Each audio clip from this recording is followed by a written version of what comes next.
After recording, can you send the clip or the entire thing to me? ये sir हमारी जो secretary हैं doctor महिता शर्मा बहुत active हैं और Can proceed, she sir. will definitely share. Okay. Ma'am, you can proceed. So good evening, everybody, and welcome to this webinar of UP State Ophthalmological Society. This is the beginning of our tenure, and it has had a very good start under the able leadership of our president, Dr. Malay Chaturvedi, who is very, very active and very, very academically oriented. And under his leadership, we want to take UPSOS to a different height altogether. We want to thank our past president, Dr. Vinod Rai sir, for showing us the path.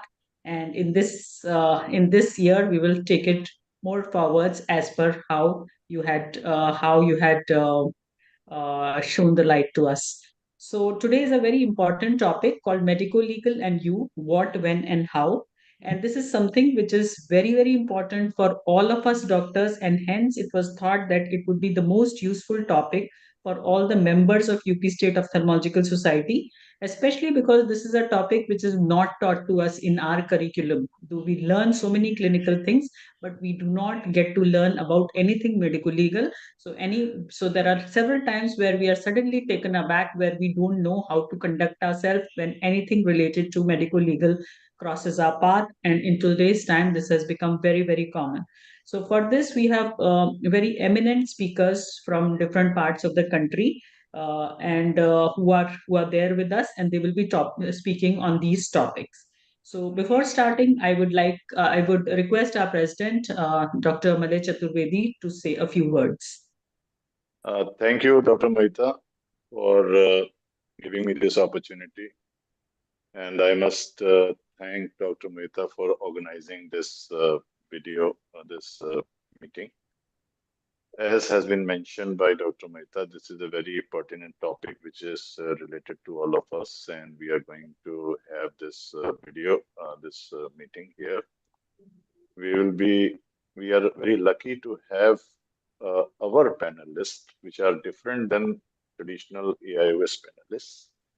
And we hope that something useful turns out of this meeting. And with this, actually, we are going to initiate our web series or our program. And with this, I welcome all who have joined in, and we will be recording it and we will be sharing it to different platforms for follow. With this, I hand over my mic to Dr. Mahita. Thank you, Dr. Malay sir, and thank you, Dr. Shashank sir, for all your inputs, because of which this is happening today. So we go on to the first speaker. The topic is liabilities in medical practice, concerns and ways out, basic aspects of medical protection. And the speaker is Dr. J.K. Gupta. Thank you, ma'am. Should I share the screen? Yes, of course you should share. Yes, please. I would like to introduce Dr. JK because he is a pediatrician turned legal advisor. And I think Dr. JK has done his LLB also, and he is also topped on this thing in his class. And he has a lot of interest and a lot of insight into the legalities. And whenever we are in trouble, we always ask Dr. Jyoti to come and help us. So over to you, Dr. Jyoti. Sir, just a minute. I'm just sharing the screen. Is it visible, sir? Yes. Yes, it is visible. Make it full screen. Full screen.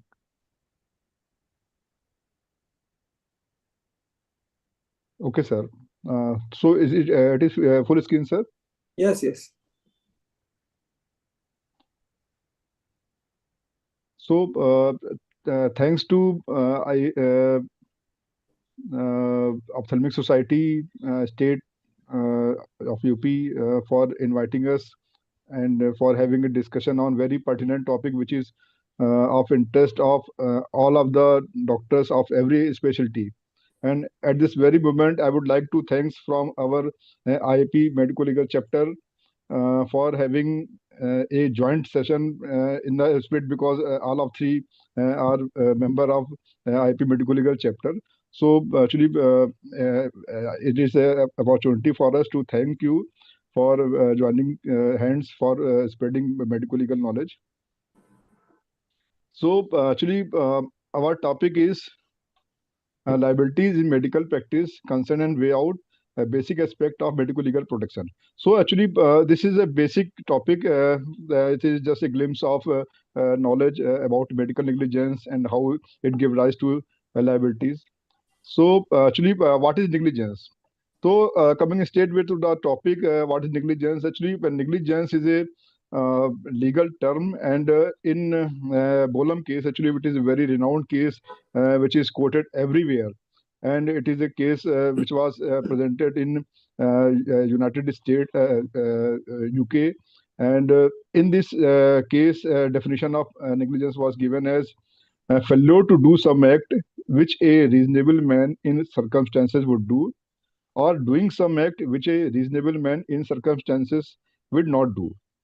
And if that failure or doing of that act result in injury, then there is a cause of action.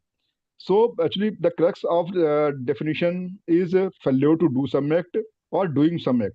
It means it may be an act of commission or act of omission.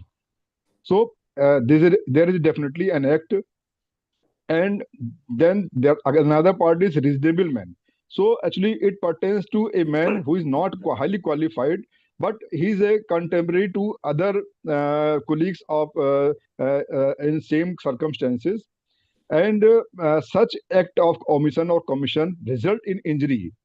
So whenever there is an injury, there is a cause of action. So for negligence, there have to be some elements, and there are four essential of negligence.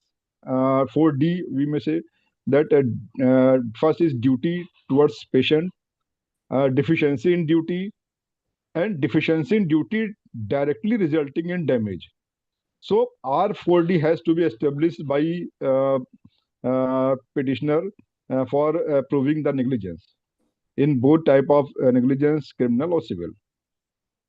So duty of medical practitioner has been defined in Dr. Lakshman Balkrishnan Joshi case in 1969. So when a doctor gives a treatment, he simply undertook that he was possessed all the skill and knowledge. So it is implied that we have started treatment of any patient. Actually, we have implied that we have a skill or knowledge, and if we doesn't exercise that skill or knowledge, so there is a lack of breach of duty. So, and apart from this, such doctor owe to patient certain duties like duty of care in deciding treatment, duty of care in taking care of the patient during his stay, and taking of care in administrating that treatment. And breach of any of this duty give rise to give right of action to the patient. And if a doctor has performed his duty well, then there is a no liability. So Supreme Court in Achutro Haribao Khodwa case and Jacob Matthews case has mentioned that as long as doctor acts in manner which is acceptable to medical profession with due care and skill and diligence, and if patient still does not survive or suffer permanent ailment, it will be difficult to hold doctor guilty of negligence. So if doctor has performed his duty, but result was not as per expected, or even the patient does not survive. So in that case, no liability is there. So if duty is performed well according to the standard and according to reasonable standard, reasonable care has been given, so there is no liability. Principle of reasonable care as a standard has been given in various case laws, and the physician or surgeon must bring to his task a reasonable degree of skill and knowledge, and must exercise a reasonable degree of care.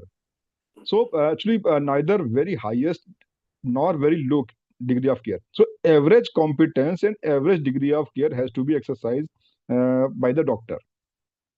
And whenever patient, physician, doctor fails to exercise this duty, then there is a deficiency, and it amounts to negligence.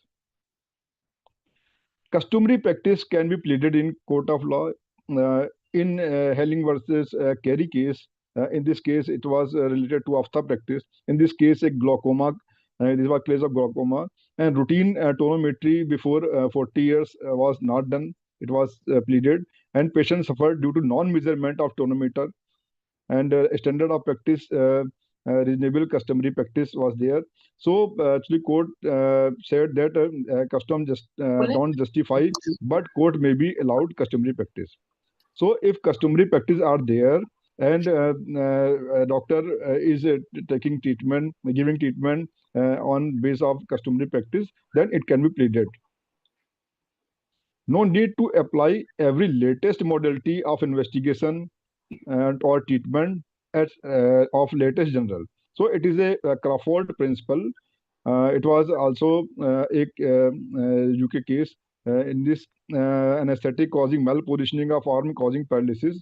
So it is held that it is not necessary to follow every new modality or investigation or management, which is latest. In Supreme Court, it was Supreme Court Vinita Ashok versus Lakshmi Hospital. It was said that it is not necessary to follow each and every latest investigation, and held that in spite of giving all the treatment when one hysterectomy was done to save the life, but ultrasound was not done, but so it was not a negligence. Another aspect is that negligence should cause direct damage. So actually, whenever there is a no direct relation between breach of duty and damage, then there is also no negligence. So in this case, ASV Narayan Rao, the criminal proceeding was quashed by Supreme Court on the ground that time gap between failure of angioplasty and bypass surgery was not the factor of causing death. Bombay High Court in Dr. Sanjay Das case also said that non-attendance of the patient by surgeon in night was not direct cause of death, because medical officer of duty was present to treat the patient. So if a specialist was not there, so it is not directly causing damage. So what is not negligence? So error of judgment, difference of opinion, break in the continuity of causal chain, a life-saving measure taking in good faith in emergency situation, patient contributory negligence. So if it is present, then it is not negligence. In some case, there is a negligence per se. So whenever there is a crossopathy, or whenever there is a no requisite skill by any claim doctor or quackery, then it is negligence per se, despite of every care taken. So in Poonam Verma versus Ashwin Patel, a homeopathic doctor practicing allopathy was held negligent. In D.K. Joshi cases, Supreme Court directed to take all steps to stop quackery in UP and in India also. So whenever there is negligence, then there should be liability. Salman, a well-known lawyer, one well-known jurist, said that liability is a bond of necessity which exists between the wrongdoer and a remedy of wrong.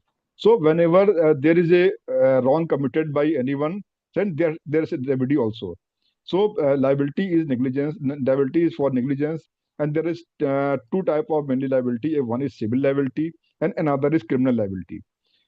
Civil liability means one has to pay compensation for the wrong committed, and criminal liability is that one is prosecuted in criminal law for wrong committed. Civil liability is also two types: liability under law of tort and liability under law of contract. Largely, medical negligence is treated under law of tort, or in this case, consumer forum mainly take up the cases of negligence, and in such cases, unliquidated compensation is there. Unliquidated means the compensation is decided by court, and it may be any amount. And in a law of contract, it is fixed by parties.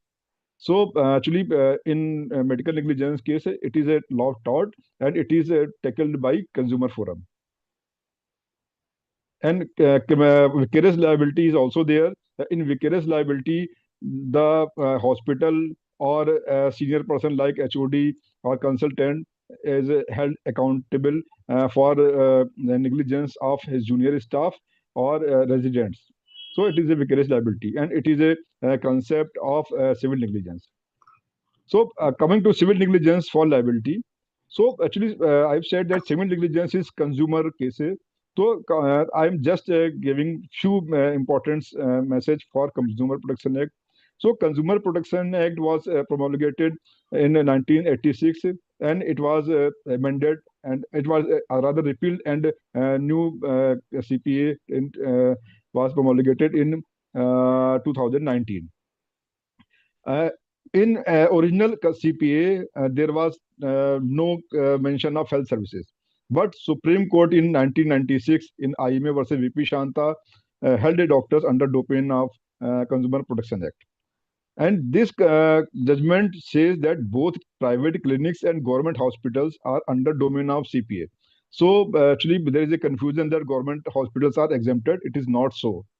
So both private clinic and government hospital are under a domain. Supreme Court has specified that who come under CPA.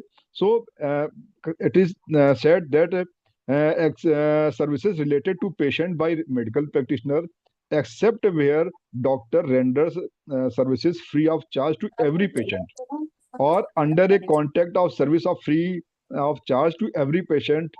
So actually, a doctor who is doing private practice, and occasionally he sees some patient free of cost. So whenever any doctor routinely see the patient with charge, he is under Consumer Protection Act. Similarly, a doctor who is uh, charging for every patient, but who is participating in camp, just like I camp. So he's also under Consumer Protection Act.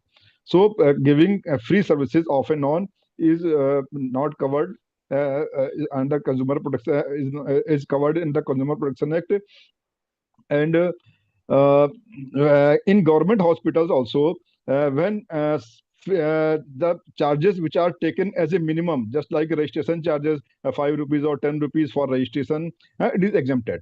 But whenever there is a charges in a huge amount, yeah, charges in more than registration amount, like charging for ultrasound 500 rupees, or taking charges for MRI, CT, or other services, then it is under Consumer Protection Act. So any government hospital who is taking such type of charges are under domain of Consumer Protection Act. Similarly, ESI hospital are also under domain of Consumer Protection Act. Next question is, who can file complaint under Consumer Protection Act? So 6 categories are there: consumer, any voluntary consumer association, central government or state government, central consumer protection authority, legal heir or legal representative of patient, and if patient is minor, then his parent or legal guardian. So consumer may file case, government may file case, and consumer organization may also file case for negligence. Now, who can be consumer?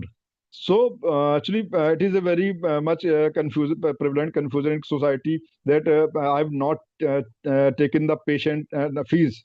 Actually, patient is admitted in hospital. He is promised. So if patient has not given any fee, then the doctor is exempted. So it is not so. As for definition of consumer, any person who hires or avails any services for a consideration which has been paid or promised or partly paid or partly promised. It means if it is paid, then under Consumer Protection Act. It is promised under Consumer Protection Act. It is partly paid, मतलब ये कि 50% payment कर दिया का बाकी बाद में देंगे, है ना? That it is also Consumer Protection Act. And even if a check has been given and it is not cleared, it is bounced, then it is also under Consumer Protection Act. Consumer complaint can be lodged for deficiency in services. As I've said that and the act of negligence, like omission or commission, which result in loss or injury. Definition of loss or injury is wide. So, injury means any harm illegally caused to person in body, mind, or property. So, if there is a no injury, physical injury to patient, but there is a mental trauma to patient or his attendant, then it also comes under deficiency of service. Deficiency of service. Similarly, deliberately withholding relevant information, charging price in excess fixed by law or displayed on price list. So whenever you are taking you are giving a treatment to the patient, just like Ayushman, so it is fixed by law, or you have agreed, or you have displayed a price list. So if you are taking in excess, then it is negligence. False representation that services of particular standard or quality or grade. Similarly, making false and misleading representation of need of usefulness. Similarly, जैसे कि आपके case में कि in case there is a no cataract, and you have you have convinced that it should be operated. So need and usefulness of services should also be established. False representation of a warranty or guarantee, not issuing bill or cash memo or receipt, breach of confidentiality, terminating contract of services unilaterally without reasonable cause, and permitting one party to assign contract to determinant to another party without his consent. It means some person is operating on your behalf and without knowledge of patient, then it is also negligence. And excessive security deposit is also under deficiency of services. So where can complaint be filed? So there are three type of jurisdiction. One first is a pecuniary jurisdiction, means on the basis of payment. So earlier in 1986 CPA, it was as per compensation asked, but now it is as per value of good or services paid. So patient ने जितना खर्चा किया है उस हिसाब से अब उसका फोरम डिसाइड होता है. So for district forum it is up to 50 lakh. For state forum it is 50 lakh to 2 crore, and for national forum it is more than 2 crore, and most of the time it is less than 50 lakh. So it can be assumed that 99.9% cases will register under district consumer forum.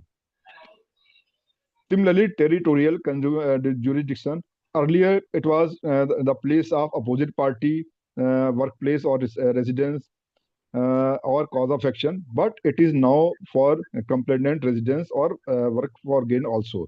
So, if any patient who is residing in Kanpur, operated in Delhi, working in Bangalore, so all three places case can be filed.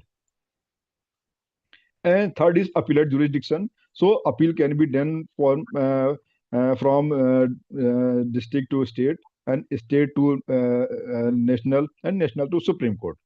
So earlier it was provision that 50% award or 25%, 25,000 for appeal to state, or 50% or 35,000 for appeal to National Commission.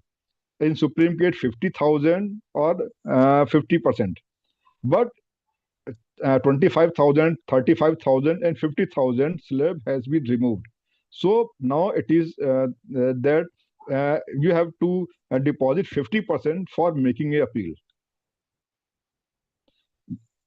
Important clause is limitation period. So as per Consumer Protection Act, complaint has to be filed within 2 years from the date on which cause of action has arisen. And cause of action is very important time. So cause of action has been defined in V.N. Shikhande judgment. So if cause of action has, if 2 years had elapsed, so court may admit case if complainant has convinced court that there was sufficient cause for not filing the complaint. But if there is a no such application for sufficient cause, and if cause of action is still more than 2 years, you may challenge limitation period. Since Consumer Protection Act has a limitation clause in itself, so Limitation Act is not applicable. So insane, idiot, minor, legal representative, are not taking entitled to take advantage of disability period. Another important is mediation. So mediation clause is new, but actually there are riders in mediation clause. So in any matter relating to proceeding in which resulting in grievous injury or death. In ophtha practice, actually eye injury is taken as a grievous injury. So for I think that for any injury which causes blindness is not amenable for mediation. And similarly, allegation of fraud, fabrication, documentation, and forgery actually are there. So, and public interest means health camp. So, actually, such type of cases actually rule out mediation. So, point to ponder in consumer complaint that actually there is a minimal or no court fees. You will be astonished that up to 5 lakh consideration, the court fee is nil, and up to 50 lakh it is 1,000. So it is very easy to go for complaint. So consumer complaints are bound to increase, and nearly all the complaints will be filed in district forum. Actually, after notice is served to doctor or hospital, written statement has to be filed by respondent. So it is a 30 plus 15 days grace period. So within 45 days, one has to file written statement. If a written statement is not filed within 14 days, there will be ex parte judgment. Medical board formation is not mandatory in consumer case. So, what can be medical legal protection in civil liability? So, I would like to suggest the professional indemnity insurance for at least 50 lakh to 1 crore. Consent documentation and communication remains the gold standard.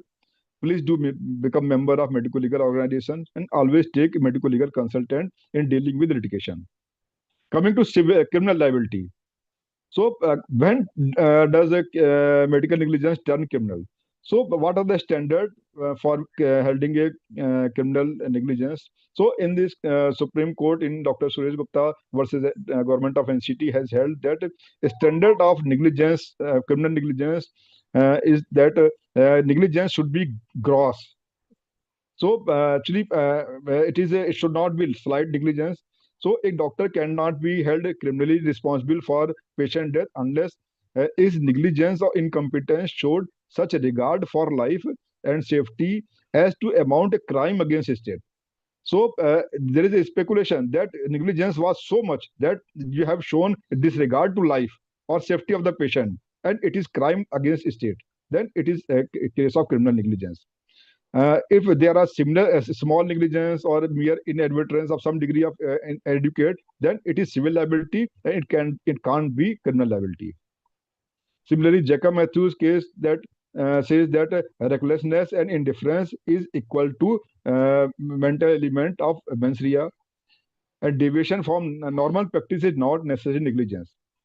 In the state of Haryana versus Srimati Santara, it was held that civil liability is based on amount of damage and criminal liability is based on amount of negligence.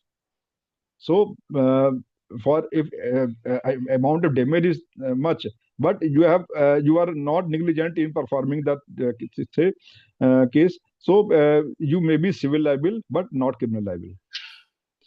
Criminal liability, actually, these are the sections. Section actually, I will not enumerate, but main sections which are that endangering life or personal safety. It is BNS 125, and death by negligence 106, and negligent act to spread infection 2711, and grievous hurt. Actually, eye injury is under grievous hurt. So if it is alleged that you have deliberately caused damage, then it may be under BNS 1142118, and it is non-billable. Similarly, culpable homicide BNS 105, and causing hurt by mean of poison. Actually, there are allegations that wrong injection has been given, so it is non-bailable. And making false document, cheating, it is non-bailable. So these are the common sections. And Section 106, it is very much in discussion. So, but 106 actually it is just like 304A. In this, it is held that whenever death is there by rash or negligent act, a registered medical practitioner may be held uh, uh, imprisonment for 2 years. So actually earlier uh, there was provision that 2 year harassment, 2 year imprisonment or fine. But now it is that 2 year punishment, imprisonment and fine. So it is stringent at present. And but RMP word has been added for this, and for RMP, so it means registered medical practitioner, and intern and other medical students are not registered. So this difference is not for intern or medical students, and they will be liable for 5 year punishment of imprisonment. So, what is the protection for criminal prosecution? So, there are certain sections, just like good faith section, accident in doing lawful act not intended to cause death, done by consent, or not done by consent, but it was done in good faith, and communication made in good faith. So there are certain sections which are specifically mentioned as a defense. So if you have worked in good faith, and if it was done by consent, but it was in good faith or present benefit, then criminal negligence may not be fastened. Supreme Court has given some judgment which act as a safeguard. So one is a Lalita Kumari judgment. In this, Supreme Court has said that preliminary investigation may be done before lodging an FIR. So actually, usually FIR is lodged as soon as a person a person gives the written information. But in case of medical negligence, there will be preliminary investigation for within 1 week. Similarly, Dr. Jacob Matthews versus State of Punjab, Supreme Court said that private complaint may not be entertained unless complainant has produced prima facie evidence before the court in form of credible opinion given by another competent doctor. So private complainant मतलब ये कि इसमें कि complaint तब तक दर्ज नहीं होगी कि जब तक जो आपका कंप्लेनेंट वो यह दिखाए कि साहब इनका जो इलाज हुआ है तो दूसरे डॉक्टर की ओपिनियन में भी गलत हुआ है. इसी तरीके से doctors cantt be arrested in a routine manner, and investigation should obtain an independent and competent medical opinion from other doctors, preferably in government service and in the similar branch. Martin of D'Souza versus Mohammad Ashfaq, in this important judgment, formation of medical board is mandatory whenever FIR is lodged in criminal medical negligence. So whenever FIR is lodged, then there is a law that medical board must be prepared by CMO. And court warned the police official not to arrest or harass doctors. And court specifically said that judges are not and cannot be expert in all fields. And court said that investigation officer and private complainant cannot always be supposed to have knowledge of medical science. So take home message is that now complaint can be filed easily. For ensuring civil liability protection from civil liability, professional indemnity coverage of at least 1 crore is must. For criminal prosecution protection, Supreme Court has given enough shield to doctors, and these judgments are law under Article 141 and 144 of Constitution of India. One should keep the copy of these landmark judgments, Jacob Matthews, Martin of D'Souza, and Kusum Sharma. And in criminal prosecution, never lose heart, because Dr. Archana Sharma committed suicide when FIR was filed under 302. But it can't be filed, and it has to be quashed as per Supreme Court directive. So never lose heart.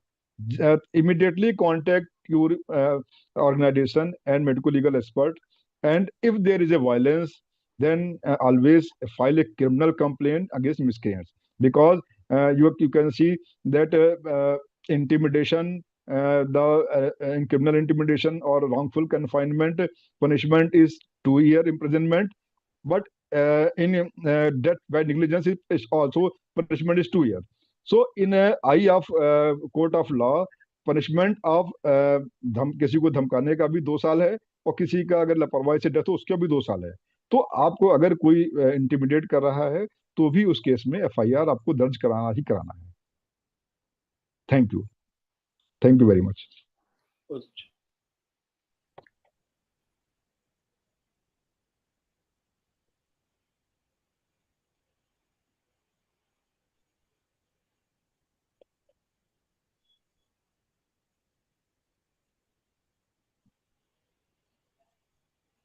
Unmute yourself.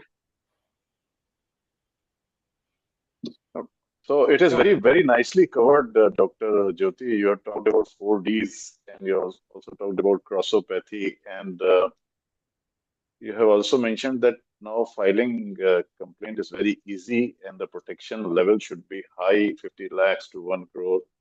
Naturally, there will be questions from our August gathering. Dr. Anil Srivastava from Gorakhpur, I can see, is there. Dr. Dharmendra from Agra is there. And many more people are also joining in. But the question may be taken at last also. Actually, we can do the question answer later on. And I switch over to now our main speaker, Dr. Mahesh Baldwa, who is a professor of, eminent professor of this criminal law, who has written so many books. He is joined from Mumbai, and no words will be enough to introduce him, but to say when I talked about this program to Dr. Jyoti, he said Dr. Baldwa is the best person in all the country. And we are really I'm very happy and honored to have Dr. Mahesh Baldwa with us.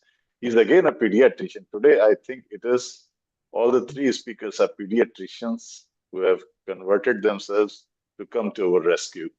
So Mahesh Baldwa, sir, over to you, sir. Thank you, sir. Am I audible first of all? Yes, you are audible. Okay. Now there is some difficulty in showing the presentation. So should I email or what do I do? Tariq, can you listen to us or can you help? Yes, sir. Where do I save the file?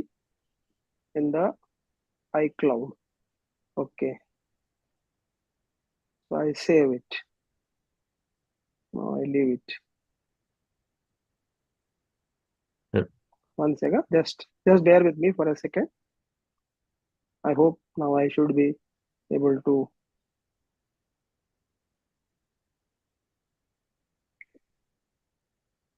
I'm not able to search ophthalmology.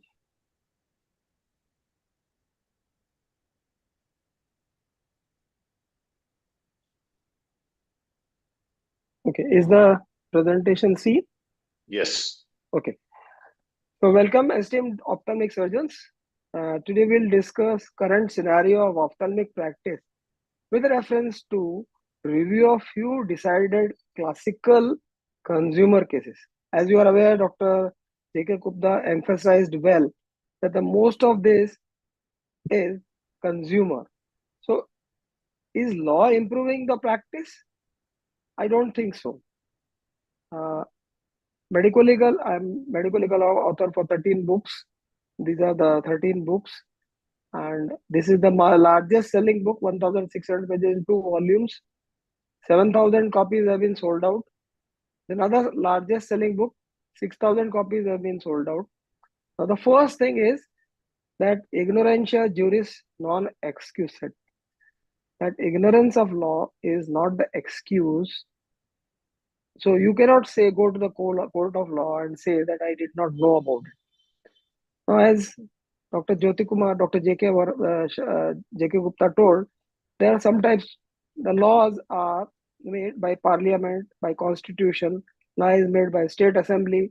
civil laws, criminal laws, consumer protection, Maharashtra medical, like I put Maharashtra medical, but it Medical Council of India or National Medical Commission, and whatever the judgments they are passed in the past by Supreme Court, High Court, National Commission, State Forum, District Forum, these judgments become important precedents. On the basis of that only this presentation is there.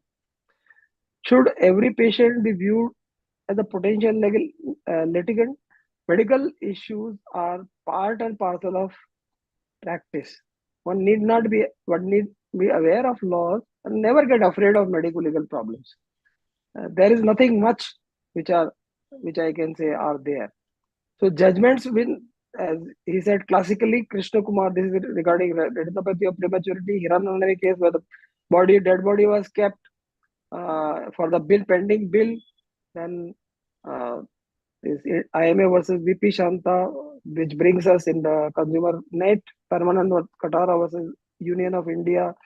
We have no right to refuse to emergency patient. Prashant Dhananka is about cross specialty practice. Dr. J.K. Gupta described about cross pathy practice. Samira Kohli is about consent. And these are the main things which, if we know, the most of the law is covered. Now, one should have proper degree, and they should renew their registration every 5 years. Now, this UG degree, there are UG degrees, PG degrees, fellowships, and MCH. So please try to work within the scope of one's qualification, skills, and do not hold out to people at large what you cannot do, or what you do not know, or what you are not qualified for. Say for example, you have a आपकी महारत anterior chamber surgeon है या refractive surgery में है, या आप you are a cataract surgeon or you are vitreoretinal, you choose in which you are the best, or you are ophthalmic radiologist who A scan, B scan, etc. you can do. You stick to those areas where you are skillful. And these are the following are the shockers, outliners. And the first case is that for free, if you are attending some medical camp, then you can be held up. In this camp, which happened in where from the team of doctors went from Moradabad to in the Lions Club Khurja, and the 84 people lost their eyes. So you are liable as doctor. Please remember that. I think there is some way I can get off these floaters. Can anyone suggest? But these are impeding my slides. Huh? Can anyone suggest? Dr. Malay? They have to be either sent to the backdrop or they can be deleted. It will be difficult for each. Should I convert it to PDF or something like that? You can carry on if you can read. It's fine. I know everything, so but you cannot read. That's the only problem. No problem. We are used to a floater, so there's no problem. So in this particular case is a 5-year-old boy who suffered oculocardiac reflex, and they had cardiac arrest. Kid was referred to ICU, expired, and there was a compensation of 1.25 lakhs. And these are the cases of single and double globe perforation, which are uncommon now because now everything is being done under local. The first case is that single globe perforation, and Rohira versus Sundar Sevak Sabha, the retrobulbar injection given before cataract causing double globe perforation. In both the cases, they did vitrectomy. Ultimately, phthisis bulbi occurred. And both the cases, there was award. In the second one, 9 lakhs rupees. Now, this is a 60-year-old, 8-year-old lady who was a lawyer, and she was operated for cataract. She had good vision next day, and after that she was discharged, and then she developed endophthalmitis. Endophthalmitis was treated properly with standard care treatment given. After slight initial treatment response, she lost the vision and developed phthisis bulbi. This where the court said that this negligence speaks for itself. History taking is very important. Diagnosis, history taking including important relevant history. Now, most important thing in both the cases, they have taken the first case, they did not take the history of diabetes and patient developed infection and due to the uncontrolled diabetes, lost vision, negligence had. In the second case, they operated for cataract and they did all the tests. Patient had developed endophthalmitis, vitrectomy, done vision loss. But since they had done the test and documented it, they were not held negligent. So there are both ways. If you have to do all the tests and document it. Failed to diagnose foreign body in cornea. In this, red eye was treated with drops. Foreign body diagnosed another ophthalmic surgeon.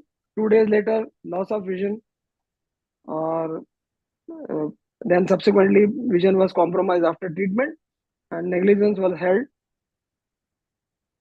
Then Stephen Johnson. Usually, ophthalmic surgeons would not come across Stephen Johnson directly. So you need to examine, looking for the signs and making tentative diagnosis by process of logic and keep referring.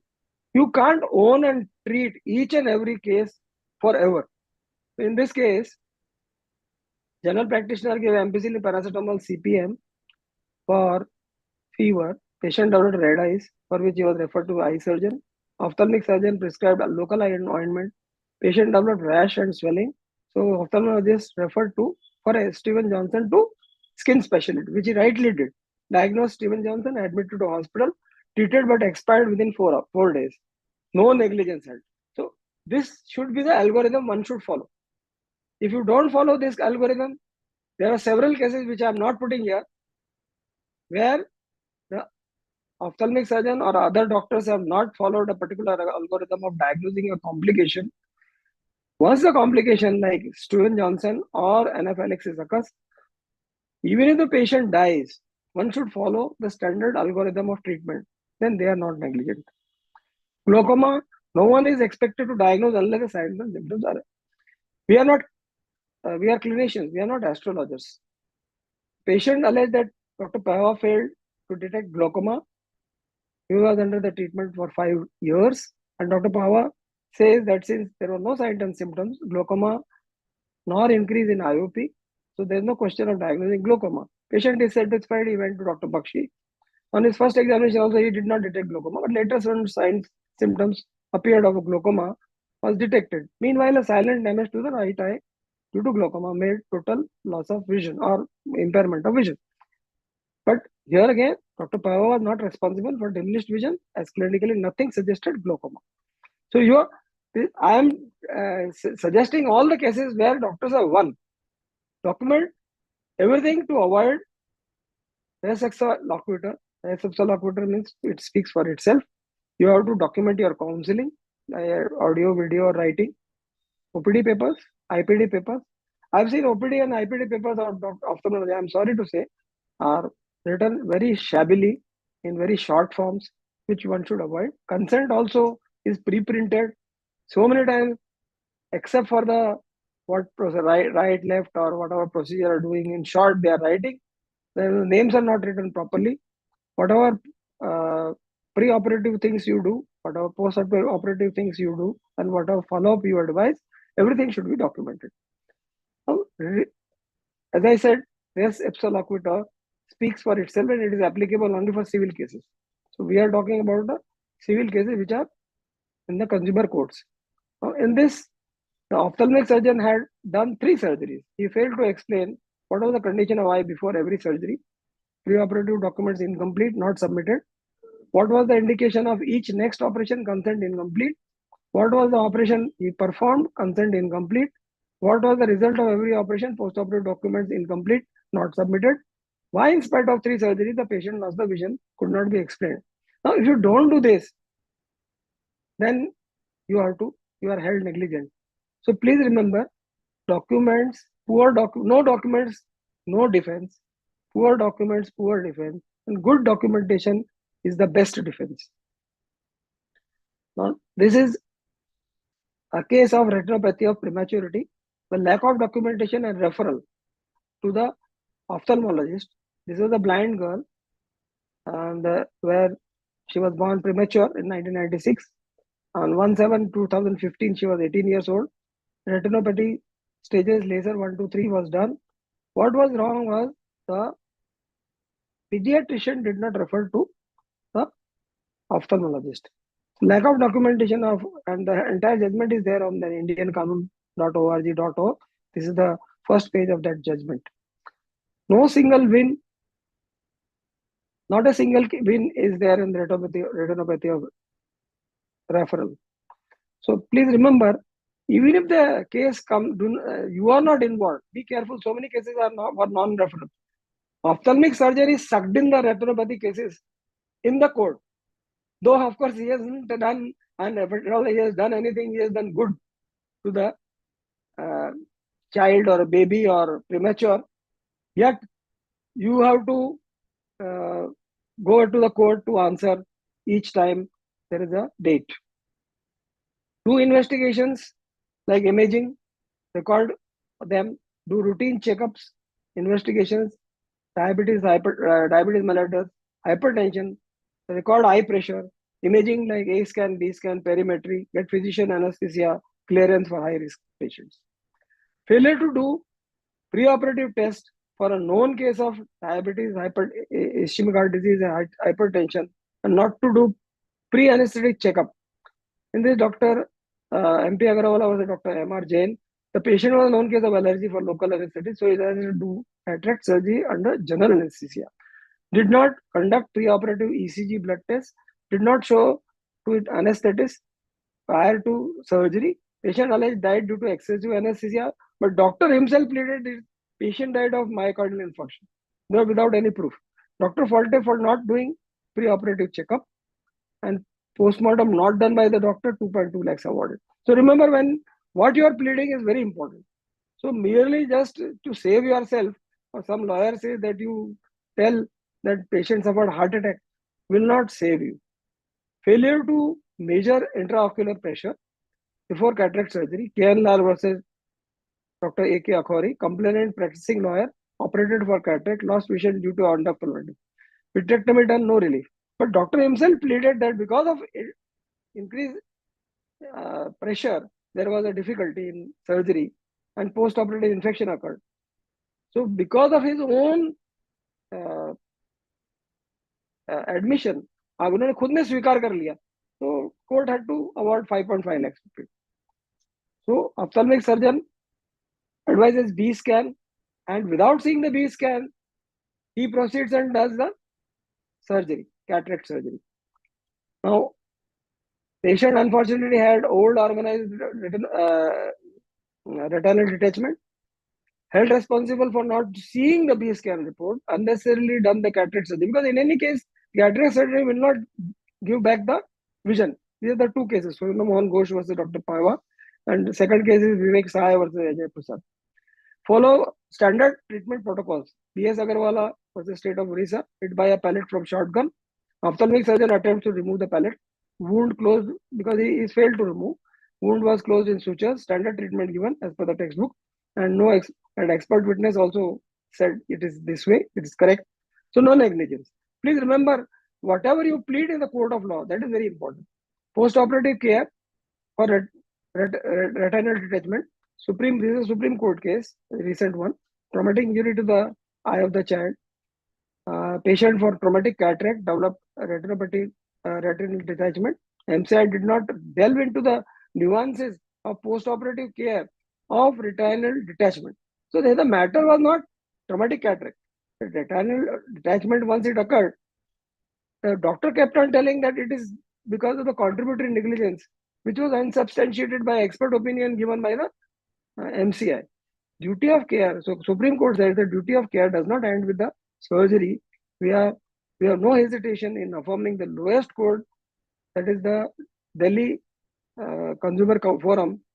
They're saying that it's a deficiency, and later on they went to State Commission and National Commission, which set the board Delhi Commission's order aside, and finally Supreme Court said the Delhi Forum was correct, and they held the compensation to be paid to the patient. Failure to treat complications like endophthalmitis and failure to refer to proper specialist amounts to negligence, and also non-anticipation of common complications. So the Sai Baba God versus L. Thomas, severe pain in after cataract operated eye, discharged forcibly, medicines prescribed mechanically without application. So some antibiotics, some painkillers are prescribed, not specifically to treat the infection or endophthalmitis. So endophthalmitis could not be diagnosed by the first doctor, diagnosed by another doctor. And finally, as results are, the endophthalmitis results are not good. And then there was a loss of vision. The vision lost, negligence held, compensation awarded. So please remember, you need to be proactive in diagnosing complication. And once you diagnose the complication, there is no problem.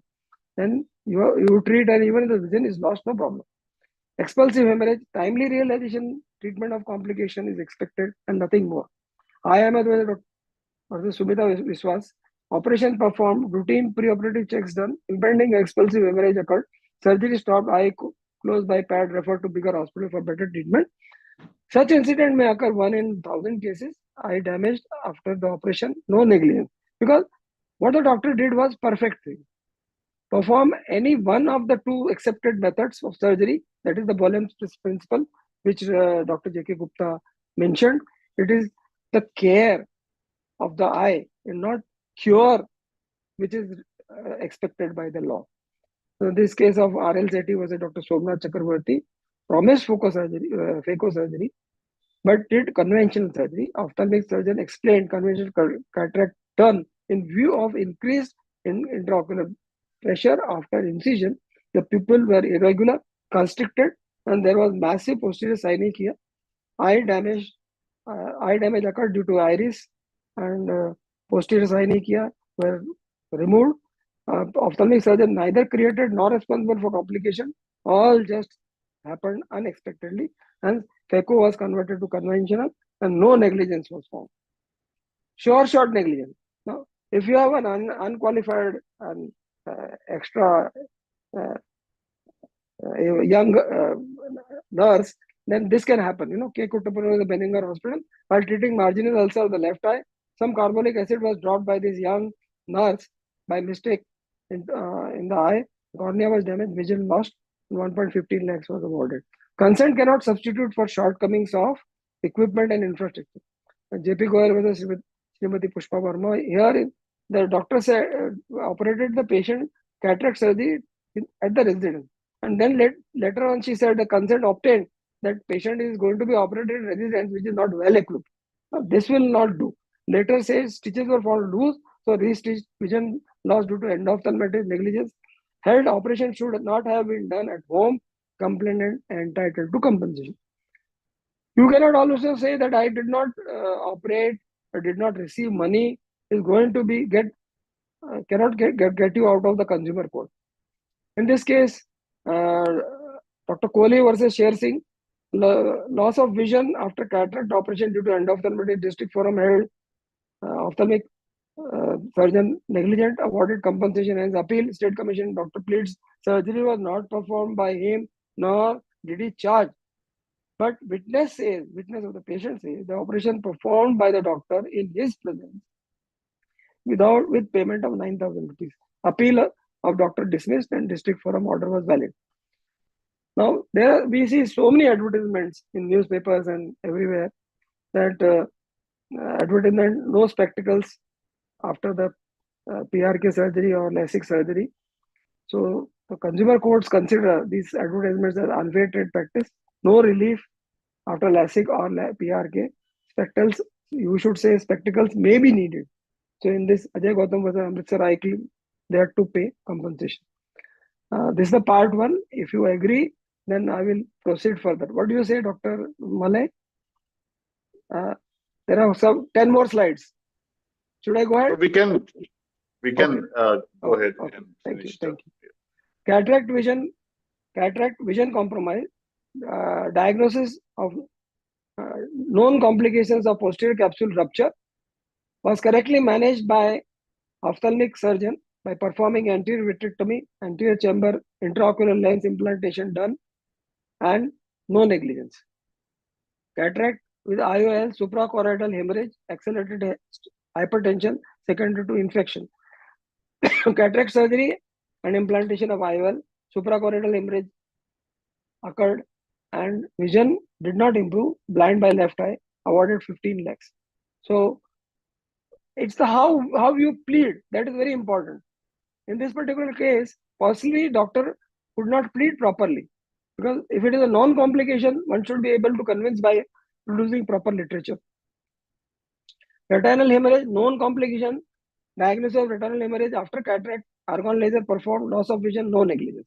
See, if you have a proper literature which you are properly documented all the things in the indoor case paper, then you are not held negligent.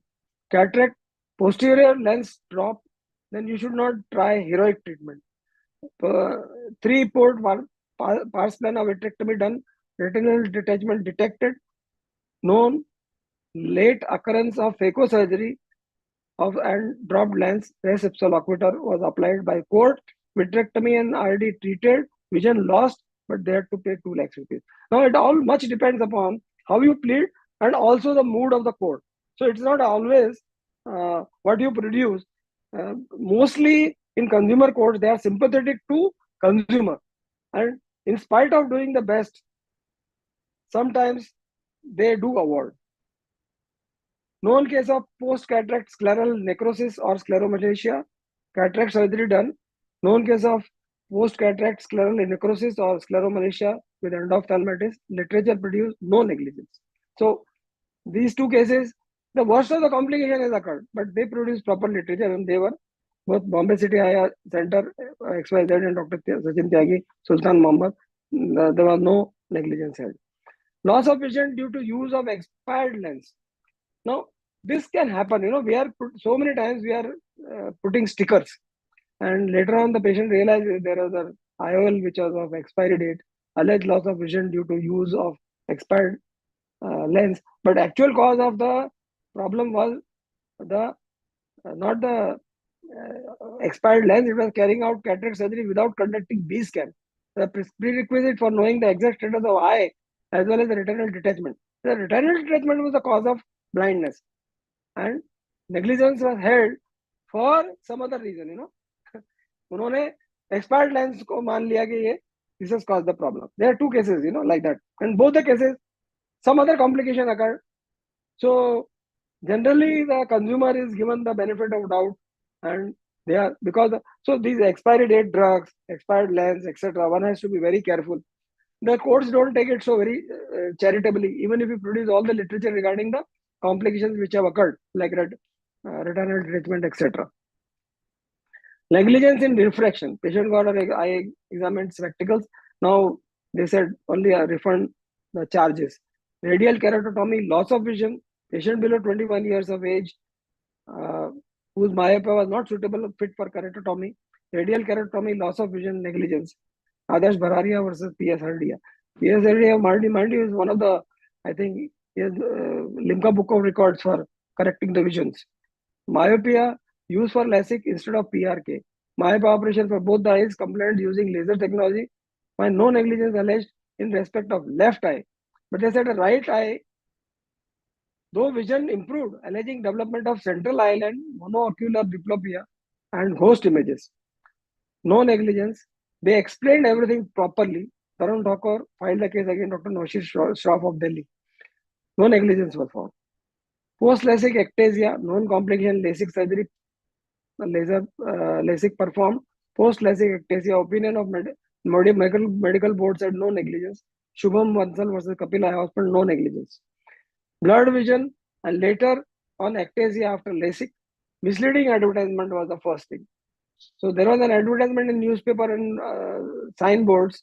Patient analyzed contraindication for corneal laser surgery. His thinnest point is 470 microns of cornea. And doctor said 300 microns is left out, then it can be done. Surgical documents not produced by doctor. That was his mistake. Of course, he produced all kind of literature.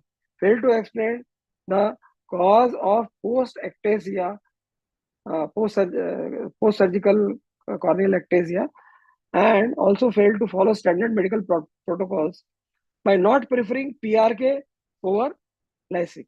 Blurred vision and later on ectasia after LASIK surgery, negligence held. Deepam Mata. The main matter was doctor was widely advertising across the Patiala, and that was which has created ये problem की सब जो जड़ है वो misleading advertisement है कि आपका स्पेक्टिकल निकल जाएगा, आप बिल्कुल अच्छे से देखने लगोगे. और ज्यादातर this happens, this was a girl basically, Deepam Mitta, but this was a girl. She wanted to get married. So if you go into the judgment, what the court has awarded, according to me, was correct. Alleged retinal hemorrhage and retinal edema, use of Avastin, not banned in India. Now, in this case, guidelines that intravitreal injections of Avastin is available on the website of Vitreoretinal Society of India, All India Ophthalmological Society, and it can be accessed. And suspicion of infection, doctor injected intravitreal antibiotics cover this particular injection Avastin. Case was referred to AIMS, which is a tertiary care hospital, that is Rajendra Prasad Institute, and they also said this was treated properly. Documents produced to the expert committee for no negligence. So you have to be so bold. You have to, even if someone alleges that Avastin, as per the literature, is not to be used for the eye, which is wrong. And he tried to prove. This was the crux. Even Dr. J.K. Gupta was describing, Dr. Martin D'Souza was a Muhammad Ishfaq, where amikacin was given, which caused deafness. But the doctor proved that he used amikacin to save the life of the patient, even if the patient is deaf, does not matter. Alleged defective drug, Irisol. Now here the doctor himself, Dr. Jagdeep, he is from Gujarat, and is some consecutive patient developed blindness, and then he sent the drug Irisol drops to the FDA. Manufacturer was held negligent. So sometimes if you are getting too much of these cases, you should involve who is the manufacturer and what may be the cause, and you may win the case. Avoid wholesale butchery. Ophthalmic surgeon, ptosis surgery, different. If you don't know, if it's not your area, one should not go all out to do. One eye superior rectus surgery, muscle cut operations resulting in injuries to cornea and eyeball. Negligence was held. And eye injury, removal of eye, no consent in emergency is required. Injured eye during a fire accident, taken by the school authorities to hospital where the whole right eye was eviscerated because it was found severely injured and posed danger to the life of the and the other normal eye of the patient for fear of sympathetic ophthalmia. It was alleged that the parents were not informed and the operations were done negligently in the hospital. Hospital had adequate facilities in emergency. No consent is required. Proper care and treatment was given. No negligence. So there's another case where one pleaded contributory negligence. You can prove, as Dr. J.K. Gupta mentioned, contributory negligence is the biggest difference. Cataract surgery, oil implant, you need to advise post-operative follow-up properly. If the loss of vision occurs and the patient did not put drops properly, take medicines care or antibiotics or painkillers properly or steroids, etc. during follow-up, it is the contributory negligence, and you can always plead this. And good handwriting, of course, goes. I think ophthalmic surgeons need to, in my practice of past 40 years of ophthalmic surgery, they use short forms, pre-printed forms, and write R, L.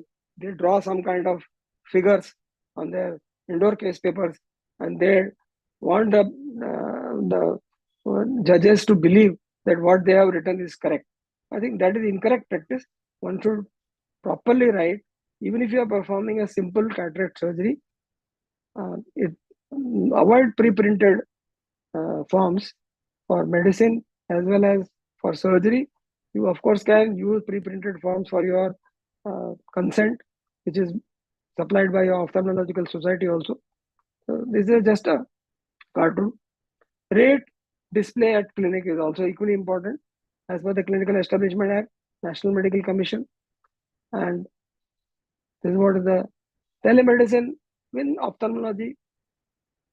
It's a real hurdle. WhatsApp treatment, phone treatment, email they should be strictly avoided. This is probably the last slide which I have. Thank you very much. And I think, as Dr. J.K. Gupta said, we'll take the questions right at the end. Thank you very much. So I think being a non-ophthalmologist, you have taken up such crucial points like Avastin, like post-op endophthalmitis, like retrieval hemorrhage, and This is the so I was told 20 minutes presentation. I have a presentation, which I do in Mumbai for 2-3 hours. Yeah. So I think this was really very nice. There also, I was wondering, whether 20 minutes, so I made part 2. Yeah. No, I think we will take it on a larger basis later on, maybe in some physical forum, because it was our first trial, so we thought that we should be reducing the time. Thank you so much, sir. Right. But it was very nice. You've taken up some very good points. You've shown that PRK, you also talked about that after LASIK, post-LASIK ectasia you talked about. So that's very good. Now I think we'll call Dr. Vani, who is from Gorakhpur. He's again a pediatrician. He has a lot of interest on medical legal cases, and I have heard that Gorakhpur guys are actually taking a lot of his help. Dr. Bhavani, can you listen to me? Yes, I am listening to you, sir. Yes, sir. Please share your slides. Sure, sir. I convey my sincere regards to immediate past President Dr. Vinod Rai, sir, present President Dr. Malay, sir, President-elect Dr. Shashank, sir, and my seniors Dr. Mahesh Baldwa and Dr. J.K. Gupta, sir.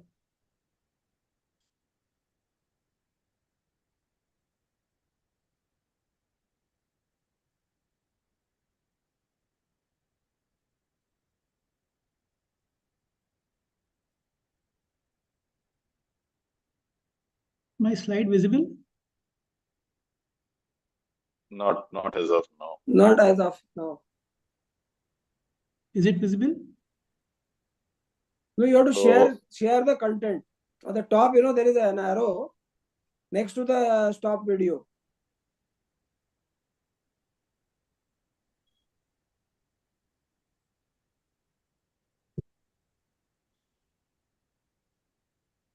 Is it visible now? No, sir. So you open the presentation in your Yes, computer. I opened the presentation. And then share.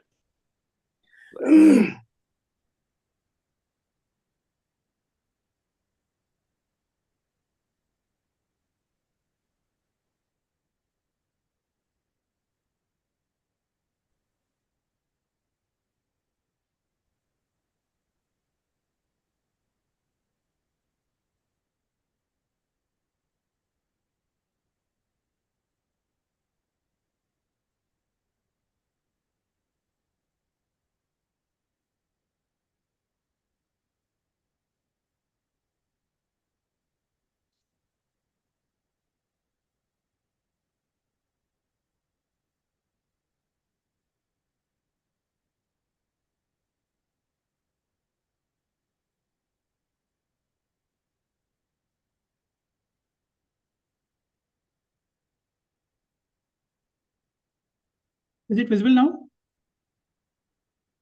नहीं, अभी तो नहीं दिखाई दे रहा.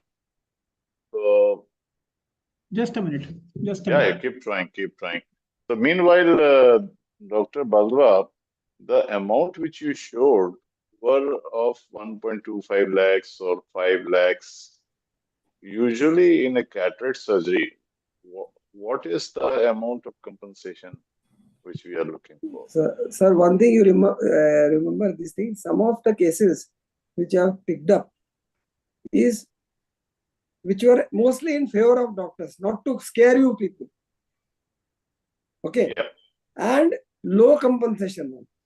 The highest one which I showed is 1 crore 38 lakhs, which was also against pediatrician, for not referring to ophthalmologist. But that has become very popular. Attend the court all the time. So like the basic question is how much, yeah, now we can see your slides, Dr. How Balwan. much means I'm telling you it is peanut. It's not that. It's a medical malpractice syndrome, which is the cause of trouble, rather than the amount of money which is involved. Yeah, go to this, ignorata juris, we can see your slides. Is that slide visible, sir? Yes, Yeah, yes, yeah, it's yes. visible. Okay. Well, we had two good sessions with Dr. J.K. Gupta sir and Dr. Baldwa sir. That happens only when you fall in trap of legal system. And Sir, obviously, excuse us. You could have been the first speaker, sir. yeah. But we doctors always think in last about legal things. We take up patient care in the first thing. So it happened like that. So, and beginning with my slides, that is ignorantia juris non excusat, a Latin proverb that ignorance of a doctor is no excuse, or ignorance of any person is no excuse that I do not know about the laws. One has to be like sufficiently aware about the laws of his own field, because we are dealing with the life of the patient. So he requires or she requires an utmost care from ourselves, requiring a reasonable level of skill, which defines in law as act of commission and act of omission. So the primary level of prevention against litigation is avoidance of law. Secondary level is aversion from getting proof of negligent. Tertiary level of prevention against litigation is minimum or no punishment. Quaternary level, safety or minimum liability at apex appellate court, and all is possible with adequate documentation of consent, of communication, and our records. And taking the patient in confidence that what we are doing is the needed by the patient. Often we fail to convince the patient or convey the patient that treatment is the requirement of the patient. Patient nowadays feels that treatment is requirement of the doctor. Though he is coming to the doctor for treatment, but he is taking that part that we are treating him for our own benefits. So we should be able enough to communicate with the patient and build up a rapport so that they should feel that treatment is required by them and doctor is doing his best efforts. So this core of prevention is based on communication, documentation of communication, and dynamics of the consent. Often we fail to review our own consent. And once we take the consent, we forget everything about consent. That we have taken the consent, now we can proceed in the way we want.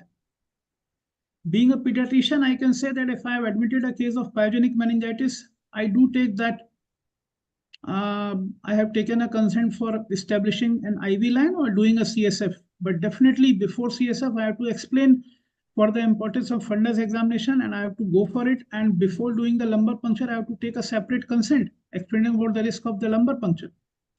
Same is true with the ophthalmologist. Once he has decided that he has to go for a particular type of surgery, like a common cataract surgery, there are different methods like ECC or SICS or ICC. So there are certain procedures which are coming into the domain of standards of care. And there are certain procedures which are coming out of the domain of care, like ICC will not be taken into the reasonable level of care in present day practice, except in certain specific circumstances decided by the ophthalmologist surgeon. So it has to be documented why you are going for that particular type of surgery in which patient. So communication, essence of communication is patient listening to patient's complaint and concerns. It builds rapport with patient and immediate caregiver. Often an old frail patient comes for the cataract surgery. If we are not able to give enough time to hear their complaints, we do not build that much of rapport. In that case, if complication occurs, patient is already irritated with my attitude. That adds to the percentage of litigations. And our consent must encompass disease, what disease patient is having, management of the disease comprising diagnosis and treatment, procedural details, risk reward, like what operation will have what type of risk and what benefits we can have, because each procedure has got his own pros and cons. That has to be decided by surgeon, and that is dependent on the profile of the patient. Complications of that particular procedure, limitations of the outcome. Like we cannot guarantee a treatment कि यार सब कुछ ठीक हो जाएगा, परेशान मत हो, मैं बैठा हूँ. So these type of statements are very good, but once a person fall into trap, it is troublesome. Nowadays, every patient is coming to our chamber with mobile. He can or she can record our statements, take the pictures of our files. They can take the picture of our premises, who is working in our staff. So we have to take in account of all those things. Definitely, patient should be given what are the alternative management options which we have decided, and what are the other alternates, and what are the limitations of those. Finally, the cost of treatment that has to be communicated in an appropriate way. Sorry. Now, our consent must be dynamic. It's not be static, and it should be in understandable language of the patient. Though it may be printed, but that printed format should be rewritten by the patient and signed by the patient or his immediate caregiver. So he cannot stand that I was not explained or I couldn't understand. And we have got enough time to train our staff कि भाई ये sign कर दिया, आप उससे लिखवा लो. So once it is written in his own writing, then it means that he has understood the things. Method of surgery and related issues must be addressed into the consent. OPD level of consent is implied consent. Patient is coming to us for any consultation. We have to examine thoroughly and give our own expert advice for his treatment benefits. And even we can develop a OPD registration format for consent purposes that can be given along with the receipt of payment. And in IPD patients or in patients where we are not admitting because ophthalmic care is often a daycare practice, our procedural consent should be explicit and there should be a clear documentation. It should not be pre-printed. If pre-printed, it should be rewritten. No prescription, online consultation is out of legal domain. So if we have given an online consultation or a prescription in any form, it is in a legal domain. What Dr. Baldwa clearly highlighted also. Free camps are equally vulnerable. Your trust and emotions are of value in developing your rapport with the patient, but there is no value, they have got no value in court of law. Court of law will see the documentation. Now, the agenda of topic of that's do's and don'ts. What is do's is reasonable level of duty towards patient. What is don'ts? That failure to execute as per the prevalent norms or standards. Now, failures in doing so falls in domain of acts of omission, not doing reasonable, and acts of commission are doing unreasonable. Like leaving a pad inside the abdomen is unreasonable. Doing a fundus examination without, doing a LP without a fundus examination is unreasonable. Doing a cataract surgery without knowing the blood sugar is unreasonable. And once we have undergone an act of commission or act of omission, as Dr. Baldwa has clearly highlighted, it is a matter of res extra loquitur. Now, negligence need not to be proved. Our act of omission and commission has already punished, proven the negligence.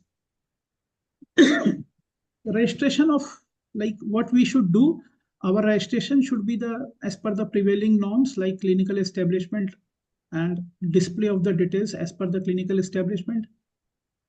Once we take the patient into OPD or in any IPD purposes, the history of the patient, examination and documentation should be clearly mentioned without entering into the short forms. OPD level of consent is implied. Pro forma can be developed. IPD procedure explicit and clear. Documentation of details is required in consent.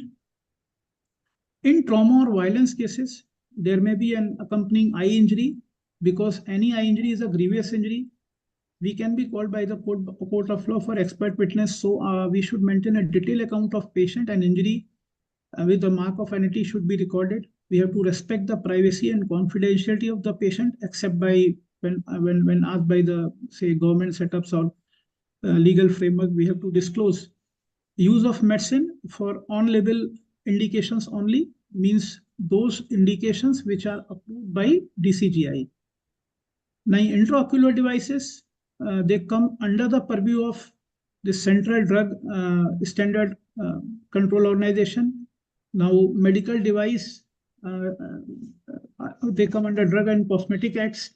material vigilance program of Government of India under Ministry of Health and Family Welfare. Why? Because we are using certain implants or lens into the eye, their foreign bodies. In case of any problem or any reaction, we have to report to the concerned agency so that we should not be held liable for that. As it happens with a pediatrician, that we have given a vaccine and patient has developed a reaction. So it is part of our duty to report the same to the committee of a CMO to register the case as adverse event following immunization. That falls with once you are using a lens and your patients are developing problem with the lens, your procedure is fine and you are doing everything fine. So that part should have to be reported by an operating surgeon. We have to maintain the practice of our own self as per the standards set by All India Ophthalmic Society, UP State Ophthalmic Society, and we have to go with the latest recommendations as mentioned in the literature. Now, IPD, that is inpatient department or operative patient date and timing of advising a surgical procedure or hospitalization should be mentioned. Like if you have asked the patient to go for surgery 3 days ago, now he's turning 3 days after. So what happened in between, that has to be kept into mind. You may advise a patient for reinvestigation like blood sugar or blood pressure or IOT. They should be taken into account at the time of surgery also. Now, physical, medical, or anesthetist fitness must be sought as per the profile of the patient. Set of investigation according to patient profile, and we can deny unauthenticated investigation reports. Like if we are having a pathology report which is not signed by a doctor, there is no no registration number or no authenticity of report is there, we should deny and we should not accept. Because once we accept, then it becomes our fault. Discharge planning, meticulous documentation of vision at the time of discharge and vision at the time of, say, taking the patient for procedure. Documentation of receipt of detailed discharge card and all ancillary reports, like what investigation reports patient has produced before me, we have handed over to the patient and we have taken into account those reports into our medical records in the terms of photocopy or in terms of a record can be maintained in our case sheets. We can copy those reports with their date, time, and report numbers. Follow-up and review dates must be inscribed very legibly and explained to the patients, and it should be signed by the patient. There should be a sign on there should be a sign of patient or its immediate caregiver on discharge, saying all the details that they have been explained about the treatment, explained about the procedure, explained about the warning signs, and explained about the date of follow-up.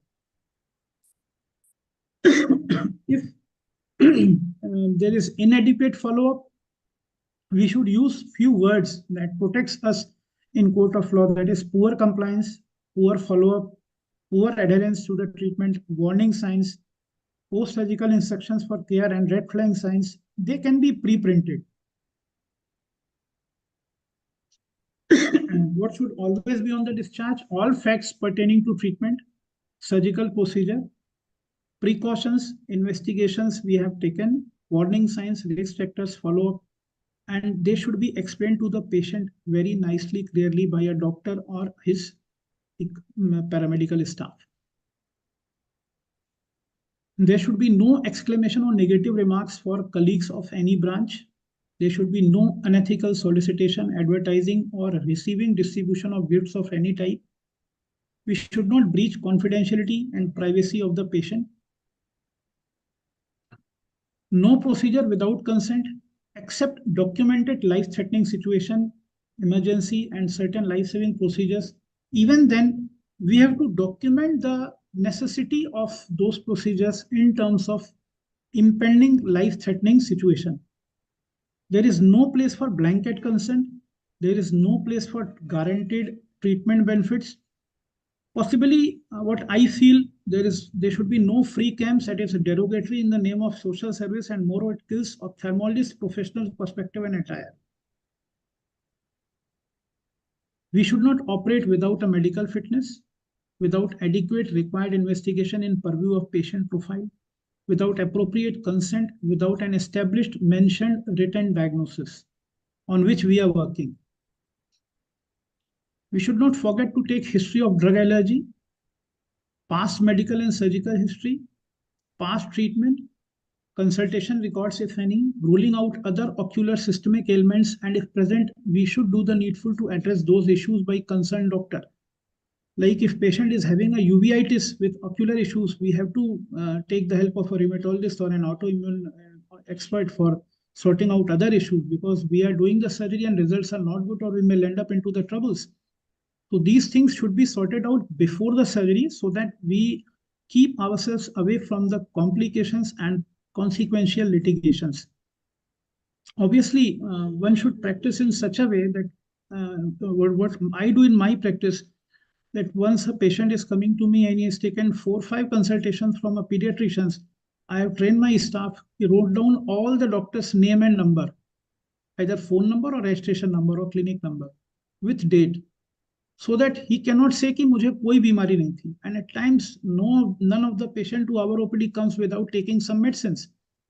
So I have developed a habit to keep a record of all the medicine they have taken.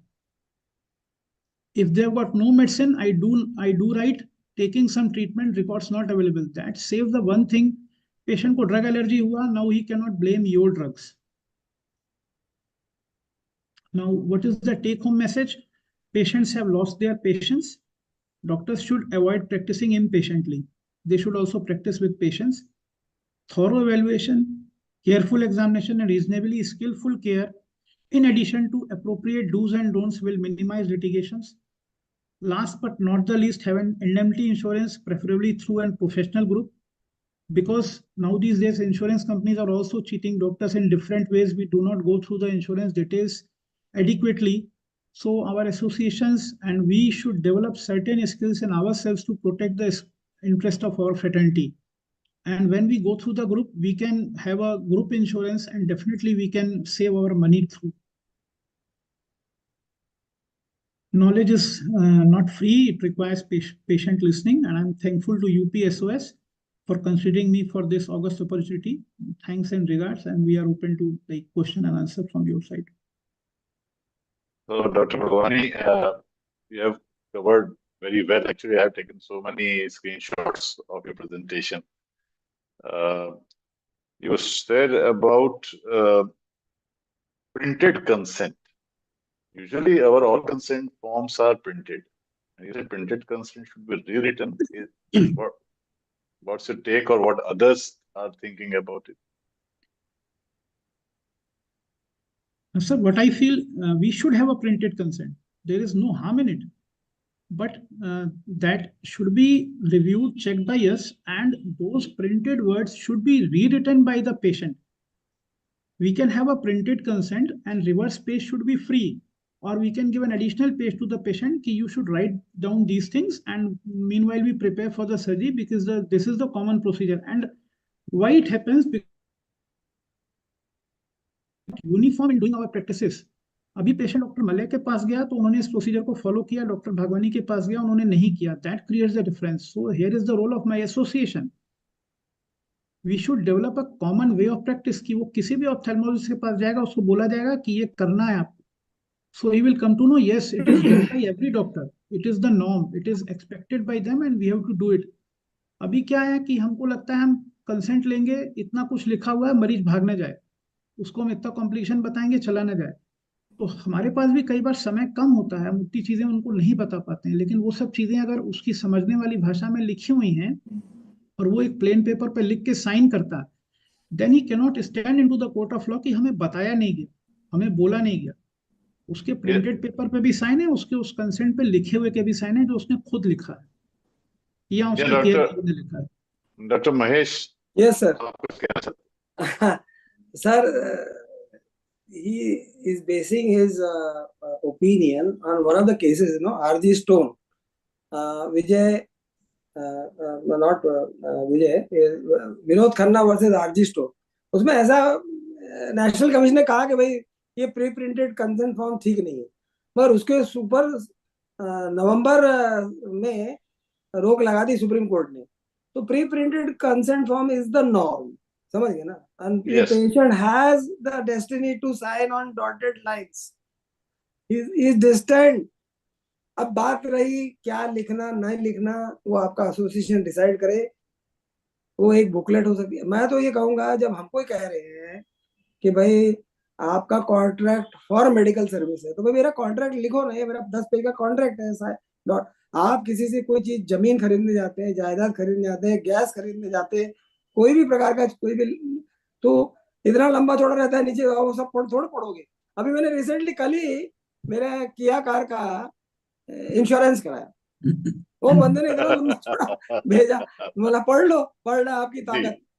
हाँ, आखिर में तो मुझे जो वो proposal sign ही form करना दे रहा है होगा। उसमें साइन करके देना पड़ेगा ना।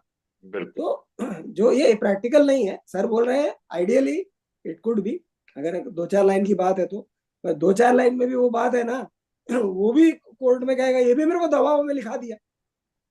अब मरता नहीं क्या करता, अब आदमी के पास में लास्ट वही रहता है, मेरे को दबाव में लिखवा दिया इन्होंने डॉक्टर साहब ने, नहीं लिखोगे तो नहीं सर्जरी करेंगे। तो प्री प्रिंटेड कंसेंट फॉर्म्स और नॉर्म्स, मैं तो यहाँ कहूंगा कि आप अपना contract of medical service draw करो बराबर से, ऑप्थेल्मोलॉजिकल सोसाइटी हमसे अप्रूव करवा लो, आप अप्रूव नहीं करवाते हो तो आप खुद अप्रूव करो, और पुछल्ले में लास्ट में 1-2 पेज का कंसेंट फॉर्म भी रखो, ऑल सर्जरीज के लिए 1, 2, 3, 4 जो सर्जरी टिक ऑफ कर दो, और बाकी मोस्ट ऑफ द इन्फेक्शन है और जो भी सबसे मोस्ट कॉमन कॉम्प्लिकेशन इन्फेक्शन, और लंबा चौड़ा बना के लिख दो।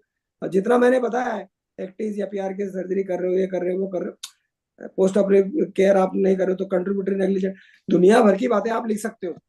लिखने अच्छा डॉक्टर शशांक, आप कोई सवाल पूछना चाहें, या डॉक्टर विनोद राय आप कोई सवाल पूछना चाहें, या कोई कमेंट करना चाहें? नहीं, ये जो कंसेंट वाली बात है, एआईओएस की तरफ से सभी ऑपरेशंस के लिए एक प्रोफार्मा उसका बना हुआ है, और हम लोग तो उसी को यूज कर रहे हैं। प्रिंट करा के उसी पे ही जहाँ कॉलम है साइन करा लेते हैं, लास्ट में ये लिखवा लेते हैं कि हमने उपरोक्त सभी चीज़ों के बारे में पढ़ लिया है, इसके बारे में जो मुझे डाउट्स थे उसको हमने पूछ के क्लियर कर लिया है, और हम ऑपरेशन की सहमत देते हैं, इतना लिखवा लेते हैं उसके ऊपर। बढ़िया सर, ये this is the best way. Doctor Vinod Rai आप कुछ कहना चाहेंगे?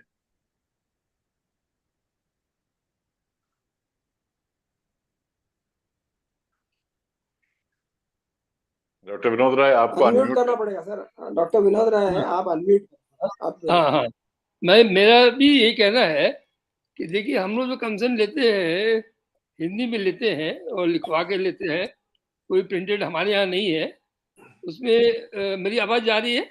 जी जी आ रही है। ठीक है। तो उसमें क्या है कि थोड़ा मरीज को, जैसे आप लोग कहना भी सही है कि भाई थोड़ा पुला के चलना चाहिए, पोलाइटली चलना चाहिए सब, लेकिन 1-2 लाइन ऐसी होनी चाहिए कि जिसमें कि अगर कुछ खराबी आती है तो जिम्मेदारी पेशेंट के लिए भी, क्योंकि हम आपको सारी प्रिकॉशन समझा रखे हैं, अगर आप नहीं ठीक से उसको फॉलो करेंगे तो आप जिम्मेदारी आप भी हैं। तो शुरू से ही कंसेंट से ही वहीं से शुरू रहता है। दूसरी चीज में ये जो जानना था वो टेली मेडिसिन वाला है, तो उसमें हमारी कितनी रिस्पॉन्सिबिलिटी बनती है। टेली मेडिसिन में जो जो नेग्लिजेंस है, भाई हमने कोई डायग्नोसिस किया, अब हमारे यहाँ जब और प्रॉब्लम है कि अक्यूट कंजेस्टिव ग्लोकोमा और अक्यूट आयोडेस एग्लाइटिस, अगर हम उसको लैंप पे देखते हैं तो इजी है डायग्नोस करना है, उसको टेंशन लेना है सब। तो ऐसे ही मरीज जो है वो आपको व्हाट्सएप पे ही बात कर लेता है, दिखा करके फोटो खींच के भेज देता है। तो ऐसे में आप बहुत ही करीब का है तो उसको आप देख के आप एडवाइस कर देते हैं, लेकिन कभी ऐसा होता है कि ठीक उल्टी एडवाइस आपने किया, तो वहां तो नेग्लिजेंस बनता है ना, या नहीं बनेगा, इसलिए कि वो डायरेक्ट हमको दिखाया नहीं है। डॉक्टर महेश आप बताएं इसके बारे में। सर मैं तो ऑप्शन, कोई भी सर्जिकल प्रोसीजर के लिए आप लोगों का आप अपना प्रिस्क्रिप्शन में लिख दें, व्हाट्सएप ईमेल फोन, इसकी प्लीज राय ना ले। इस पे हमारा, अगर आप राय लेंगे तो अगर आप बुरा ना माने अगर मैं आपको उत्तर ना दूं, समझ गए? वो ये व्हाट्सएप बहुत बड़ा बीमारी है, व्हाट्सएप और एसएमएस, फोन और ईमेल, ये पेशेंट लोगों के लिए ओपन नहीं है, आप उसको स्वीकार ना करें। कोई भी भले टेलीमेडिसिन आ गया है, भले ही आप सोचते हो कि नहीं आप बहान हो, आप तो फोटो देख के या इमेज देख के या सिम्टम समझ के आप कर लोगे, पेशेंट भी आएगा तो वही तो आप करते हो क्लिनिक में। मत जैसे मैंने बताया ना, एक जमाना था आज से when my mother was alive कि हमारे गांव में ऑफ्थल्मिक सर्जन घर घर जाके कैटरेक्ट करता था। अब आप घर घर करोगे तो फंसोगे। उस टाइम का नॉर्म आज ठीक नहीं है। अच्छा सर, एक क्वेश्चन ये था कि ऑडियो कंसेंट को लेकर डिस्कशन कहीं पे हुआ था कि क्या ऑडियो कंसेंट एक्सेप्टेबल है? मतलब Yes. जैसे मान लीजिए कि हमने अपने चैम्बर में ऑडियो रिकॉर्डिंग करी तो वो कोर्ट ऑफ लॉ में स्टैंड करेगी? बिल्कुल बिल्कुल एक्सेप्टेबल है। Even electronic records are acceptable, audio consent is acceptable. मगर आई पर्सनली फील अभी कुछ दिन ये ग्रे एरिया में है। तो आप जो जैसे कि डॉक्टर शशांक कुमार ने बताया कि एक जो उनका फॉर्मेट है आप ले लो, नीचे लिख दो भाई मुझे मेरे लैंग्वेज में बता दिया गया है, ये ऊपर लिखा है सब, और मैंने सब प्रश्न और उत्तर मेरे सेटिस्फेक्शन के हिसाब से मुझे मिल गए, मुझे साइन कर दे। समझ गए? Like somebody was telling me actually regarding that conversation which we do in OPD, somebody was telling that audio talk is not a good enough thing. नहीं एक्चुअली क्या है आपको बताऊं, फॉरेन कंट्रीज में तो ऑडियो वीडियो रिकॉर्डिंग परमिटेड ही नहीं है bye doctors. ये इंडिया में है, हम लोग चोरी से हमारा पेशेंट भी कर लेते हैं, हम भी उनका कर लेते हैं। मगर for every audio video you need a separate consent कि मैं आपका ऑडियो वीडियो रिकॉर्ड करने वाला हूँ। आप किसी भी आदमी का अपनी मर्जी से ऑडियो वीडियो रिकॉर्ड नहीं कर सकते। That required and particularly for examination. और जो गायनेकोलॉजिस्ट है तो बिल्कुल ना करे। समझ गए? आपकी जो सीसीटीवी कैमरा है कॉमन एरियाज में सेफ्टी एंड सिक्योरिटी के लिए होनी चाहिए, not in every room, not in ward. एक सर कंसेंट के लिए, सॉरी प्रोटेक्शन के लिए, जैसे बताया गया कि आजकल प्रोटेक्शन एजेंसीज भी चीट करती हैं, तो हम अपने मेंबर्स को कैसे प्रोटेक्ट कर सकते हैं? मैंने कौन सी एजेंसी से प्रोटेक्शन लेना चाहिए या क्या करना? सबसे पहली बात तो मैं डॉक्टर भागवानी से ये निवेदन करूंगा, पैसा ना बचे। फॉरेन कंट्रीज में जितना बंदा कमाता है उसका ऑलमोस्ट 5% ही हैज टू पे इंडेमनिटी कॉस्ट, 5%। और उसने गलत डिक्लेयर किया है तो उसका फिर वो उतना फिर समझो आपकी इनकम टैक्स वालों को कम है, आपने ज्यादा बता दिया, ज्यादा है और कम बता दी, तो उसके अनुसार भी जैसे कार की कीमत के अनुसार आपने कार की एक्चुअल कीमत 20 लाख की है, आपने 12 लाख बता दी, कम इंश्योरेंस है, तो ये पहली बात ही गलत है। फॉरेन कंट्रीज में दूसरा है, before you start practice you have to buy insurance. The cost of insurance is approximately 5% of your total income per annum. इतना इंडिया में तो बहुत फ्री है, ऐसे ही फ्री फंड में मिल रहा है। आप 1 करोड़ का पॉलिसी किसी भी नॉर्मल एजेंट के पास में 5-10 हजार में आप ले सकते हो, 5 to 10। वो कवर यू वगैरह तो 1800 से 2000 रुपए में दे रहा है।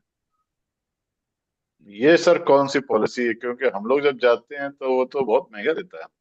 नहीं सर, मैं यहाँ पे मगर वो कुछ देते भी नहीं ना। आप जो ले रहे हो सही ले रहे हैं क्योंकि यू नो द पर्सन। ये लोग तो खाली दे रहे नाम नेम से। See there is a policy which is name से। डॉक्टर भगवानी आप कुछ कह रहे थे? Sir there are 2 things in insurance. एक होता है प्रोफेशनल इंडेमनिटी। हाँ। तो जो प्रोफेशनल इंडेमनिटी है वो हमें किसी भी इंश्योरेंस कंपनी से अपने रिक्वायर्ड अमाउंट का मिल सकता है। Like general insurance, United India insurance, यहाँ से मिल जाता है। हाँ। कुछ इंश्योरेंस प्लेयर्स हैं, लाइक हमारे यूपी में हम जहाँ पे काम कर रहे हैं वहाँ पे एपेक्स इंश्योरेंस का नाम बहुत है जी। तो वो लोग क्या करते हैं, वो लोग एक पैकेज कॉस्ट शो करते हैं जिसमें वो खुद से आपको इंडेमनिटी नहीं देते हैं, वो इंडेमनिटी उन्हीं से परचेज करते हैं, जनरल इंश्योरेंस या यूनाइटेड इंडिया से अपनी सर्विसेज का वो एक चार्ज करते हैं। वहां पे हम चीट होते हैं। जो प्रोफेशनल इम्यूनिटी है, सपोज हमें 1 CR का लेना है, I can buy it from General India और I can buy it from United India insurance, कोई इशू नहीं है। उसका चार्ज जो सर ने बताया बहुत ही कम है हमारे यहाँ। बट द थिंग इज कि जब हम उसको एक किसी कंपनी के पैकेज के थ्रू ले रहे हैं तो वह कंपनी उस इंश्योरेंस का अमाउंट लेने के साथ अपनी सर्विसेज के पैकेज की कॉस्ट को जोड़ती है, वहां पर वो हमें चीट करते हैं। अदरवाइज गवर्नमेंट के जो इंडेमनिटी इंश्योरेंस के रेट्स हैं वो फिक्स्ड हैं according to our own like amount of insurance की हम कितने का इंडेमनिटी इंश्योरेंस ले रहे हैं। तो क्या करना नहीं चाहिए? फिक्स नहीं है सर। अरे सर 80% तक डिस्काउंटेड है सर। देवेंद्र कुमार सर आप प्लीज ये बात ऐसे नॉर्मली क्या होता है 1 करोड़ का पॉलिसी अगर इंडेमनिटी पॉलिसी है तो अप्रोक्सीमेटली 20,000 रुपये आता है आएगा। मगर 15% तो हमारा ये ले लेता है ब्रोकर ले लेगा। अब ये इंश्योरेंस कंपनी क्या कर रही है, they are getting 80% incentive instead of 15%। तो वो अपना बीच में कि भाई हम लोग आपको सर्विसेज प्रोवाइड करेंगे। तो जो सर कह रहे हैं वो सही है कि जो वो जो 15% आपका एक नॉर्मल आपका जो इंश्योरेंस एजेंट है उसको मिलेगा तो वो 15% तक ही आपको डिस्काउंट देगा। इनको 80% मिल रहा है। तो 80% जब मिल रहा है तो 20,000 का पॉलिसी 80% आप डिस्काउंट करोगे तो 4,000 में मिलेगा नहीं 1 करोड़ का। और प्लस वो अपना सर्विस दे रहे हैं वो 15-20,000 जो भी है वाटर। और एक दूसरी बात ये है कि ये इंश्योरेंस कंपनी है ना 4-5 साल का एक साथ में पैकेज दे देती तो आपको हेडेक नहीं ना। 5 साल का वो रिन्यू करते रहेंगे अपना वो जाने उनका काम जाने। एक वो हम भूल जाते हैं सर एक ये भी अगर ईयरली ईयरली हमको क्योंकि इंडेमनिटी पॉलिसी ईयरली आपको रिन्यू करना पड़ता है आप भूल गए। देखिए आज की तारीख में कोई बड़ा आपके ऊपर ये आ गया तो पूरा आपका प्रैक्टिस डगमगा जाएगा। अभी एक रेडियोलॉजिस्ट को नागपुर में 1,50,00,000 रुपया दे दिया। अरे नागपुर में एक रेडियोलॉजिस्ट का सब कुछ है वो 1,50,00,000 में तो उसका घर भी बिक जाएगा। तो अपना जो इंडेमनिटी है वो हम लोग को डायरेक्ट इंश्योरेंस एजेंसी से लेना चाहिए नहीं या इन सर्विसेज से? इनसे आप जैसे बता रहे हैं ना जो पॉपुलर है वही काम हाँ। में आते हैं क्योंकि यू कैन नैप देम। क्योंकि पॉपुलर है जिसका नाम है वही बदनाम हो सकता है सर। डॉक्टर जेके किसी आपकी क्या राय है? आप यहाँ हमारे कानपुर के लोकल हैं। हाँ कौन है सर हमारी डॉक्टर राय यही जेके। है कि जैसे बालवा सर कह रहे हैं कि जो एक्चुअली क्या है कि जो एक तो इंश्योरेंस का रिस्क कवर देते हैं जैसे कि आपको ओरेंटल हो गया न्यू इंडिया हो गया और एक होता है रिस्क कवर के साथ भी सर्विसेज दे रहे हैं। तो वो जो कंपनियां हैं जैसे अपेक्स हो गया आपका डॉकलैंड हो गया इस तरीके के है। तो क्या है कि जो आपका क्या नाम है कि अगर आप डायरेक्ट रिस्क कवर वाले से ले रहे हैं तो उसमें आप निगोशिएट करके डिस्काउंट भी नहीं ले पाते हैं। अगर आप सीधा न्यू इंडिया से लेने जाएंगे तो शायद आपको 70% या 80% डिस्काउंट भी नहीं देगा। तो अगर जो आपका प्रोफेशनल इंडेमनिटी कंपनी है जो सर्विसेज वो दोनों दे रही है तो वहाँ डिस्काउंट भी अच्छा मिल जाता है। बाकी जो सर्विसेज जो दे रही हैं तो उसका जो चार्ज ले रहे हैं वो निगोशिएबल होता है। तो उसको आप अच्छे से बात करके ले सकते हैं लेकिन ये कि उसमें कम से कम हेडेक कम रहता है और सब चीजें वो कम रहता है। तो उसमें मेरे हिसाब से तो रिस्क कवर और सर्विसेज दोनों लेना चाहिए और निगोशिएबल होता है। अभी सर सिंपली नहीं, मैंने मेरा मैंने जो सर आपको पैकेज बता है रहा हूँ कि ये जो मेरे पास पैकेज है में दैट मेरी शुड बी कार का जिसका वो आईडीवी मतलब वो और अभी जो एसो पिछले साल खरीदी और है। आप एसोसिएशन के थ्रू आप निगोशिएट भी कर सकते हैं तो आप यस उसके यस लिए मैं ही काफी कह रहा आसान हो हूँ आप जाएगा। जो भी इंश्योरेंस लें थ्रू एसोसिएशन करेंगे तो हम्म, उससे आपके मेंबर्स का बेनिफिट मैक्सिमम होता है। आइदर यू आर हाँ गोइंग टू ओरिएंटल और you are going to Apex it should be decided on the platform association. उससे उसको क्या होता है कि हम एक बड़े कंज्यूमर बेस को पा रहे हैं और हम एक बड़े कंज्यूमर बेस को खोएंगे। तो वो हमेशा आपके प्रति लॉयल रहेंगे और वो आपकी एसोसिएशन के रिक्वेस्ट को एक बेहतर नेगोशिएशन के थ्रू एक्सेप्ट करेंगे और आपके मेंबर्स को उससे बेनिफिट होगा यूनिफॉर्मिटी आएगी। और और इसके अगर अलावा वो आप किसी कस्टमाइज भी कर अगर वो सकते किसी हैं। अगर वो किसी मेंबर को चीट कर रहा है तो एसोसिएशन उस पर प्रेशर बनाएगा कि यार तुम हमारे मेंबर को चीट कर रहे हो। अभी मैंने उससे अकेले में ले लिया है और मेरी एसोसिएशन में नहीं पता है तो मैं अकेले चीट हो रहा हूँ जिसके लिए मेरे पास कोई लेवल नहीं बात करने। नहीं तो हम एसोसिएशन जिस लेवल भी से इंश्योरेंस में जाएं एसोसिएशन के लेवल पे जाएं ये हमारे लिए बेस्ट नेगोशिएशन होता है। नहीं इन एसोसिएशन टर्म्स से ऑफ मनी एक्चुअली मैं क्या इतना है इंपॉर्टेंट नहीं ले रहा हूँ। मनी हम उसको थोड़ा दे दें कम या ज्यादा लेकिन हमें उन सर्विसेज को पा सकें जो वो कमिट कर रहे हैं। कई बार वो नहीं वही नहीं देते हैं मेंबर को। नहीं मेरा जो कहना है कि एसोसिएशन के लेवल से अगर आप करेंगे तो ना केवल आपको तो ये कि आप बेटर निगोशिएट कर पाएंगे आप कस्टमाइज कर पाएंगे। एक्चुअली क्या है यस कि बहुत से जितने भी इंश्योरेंस हैं तो उनमें क्या होता है कि आपका out of the court settlement का क्लॉज बहुत कम होता है या होता ही नहीं है किसी में नहीं है मोस्टली नहीं है। लेकिन हम्म ये कि आपका जो दिल्ली मेडिकल एसोसिएशन है तो उन्होंने न्यू इंडिया से किया था है ना तो उसमें ओसीएस क्लॉज था। दूसरा चीज ये कि उन्होंने अपने टर्म कंडीशंस डिसाइड की थी तो उसमें टर्म कंडीशंस में उनका एक पैनल था। तो उस पैनल में 3 मेंबर डॉक्टर्स के थे और 2 मेंबर्स आपका इंश्योरेंस कंपनी के थे। वो पैनल डिसाइड करता था कि कौन सा केस आपका ओसीएस में जाएगा कौन सा केस नहीं जाएगा। तो कस्टमाइज भी हो सकता है। तो एसोसिएशंस को थोड़ा सा इसमें काम करना चाहिए। और बाकी है कि जो केवल रिस्क कवर ले रहे हैं, तो वो एक्चुअली क्या है कि वो इनकम्प्लीट रहता है और उसमें चीटिंग के चांसेस ज्यादा हैं, क्योंकि अब वो इंश्योरेंस इंडemnity सर्विसेज कंपनी को वो 80% डिस्काउंट दे रहे हैं, लेकिन आपको कभी नहीं देंगे। वो इंडिविजुअल लेने जाएंगे तो आपको वो 50% भी ना दें। नहीं, फिर भी उनका रेट काफी कम होता है, नहीं, रेट सर वो उतना ही फिक्स उसमें है। नेगोशिएशन की मैं जरूरत है, उनका रेट इतने कम होते हैं। और सबसे बड़ा फायदा ये है कि they have a panel of advocates. तो आप किसी नोन है जिनको आप जानते हैं, आप उनको उसमें आप अपना वकील रख सकते हैं, ये एडवांटेज है। लेकिन जो भी सर एसोसिएशन के लेवल पे मतलब अगर आप आप वकील से डायरेक्ट, डायरेक्ट टच में रहते हैं, हाँ, चांसेस कम होते हैं आपको चीट करेगा, आपका नोन होगा। तो मेरा जो अपना अभी तक का जो एक्सपीरियंस है। तो इसका मतलब Simply ये है मैं कि मलय सर, देवेंद्र सर, हाँ we all agree with you first of all. मगर जरूरी ये है, the bottom line is insurance is the lifeline. किससे ले, कैसे नेगोशिएट करें, ये अलग मुद्दा है, मगर लेना है, लोग लेना ले है। ले Yes. बस। सर मैं एक सवाल पूछना चाहती हूँ पैनल से। सर इंश्योरेंस लेना किससे और कितना, सर ये ज्यादा बड़ा मुद्दा नहीं है, ये है कि आपको इन टाइम्स ऑफ नीड वो कितना हेल्प करेगा। Yes. जैसे Yes. है ना सर, वो ज्यादा इम्पोर्टेंट है। उस वक्त हमारा पीस ऑफ माइंड ज्यादा जरूरी होता है। तो मैंने अभी सर AIOS का आया मेरे पास, सुरक्षा करके है सर वो, एंड वो कवर यू से है। उसमें मैंने अभी ये टॉक सुनते टाइम ही उसको देखा, तो सर उसमें 50 लाख के लिए 3250 रुपए कुछ है।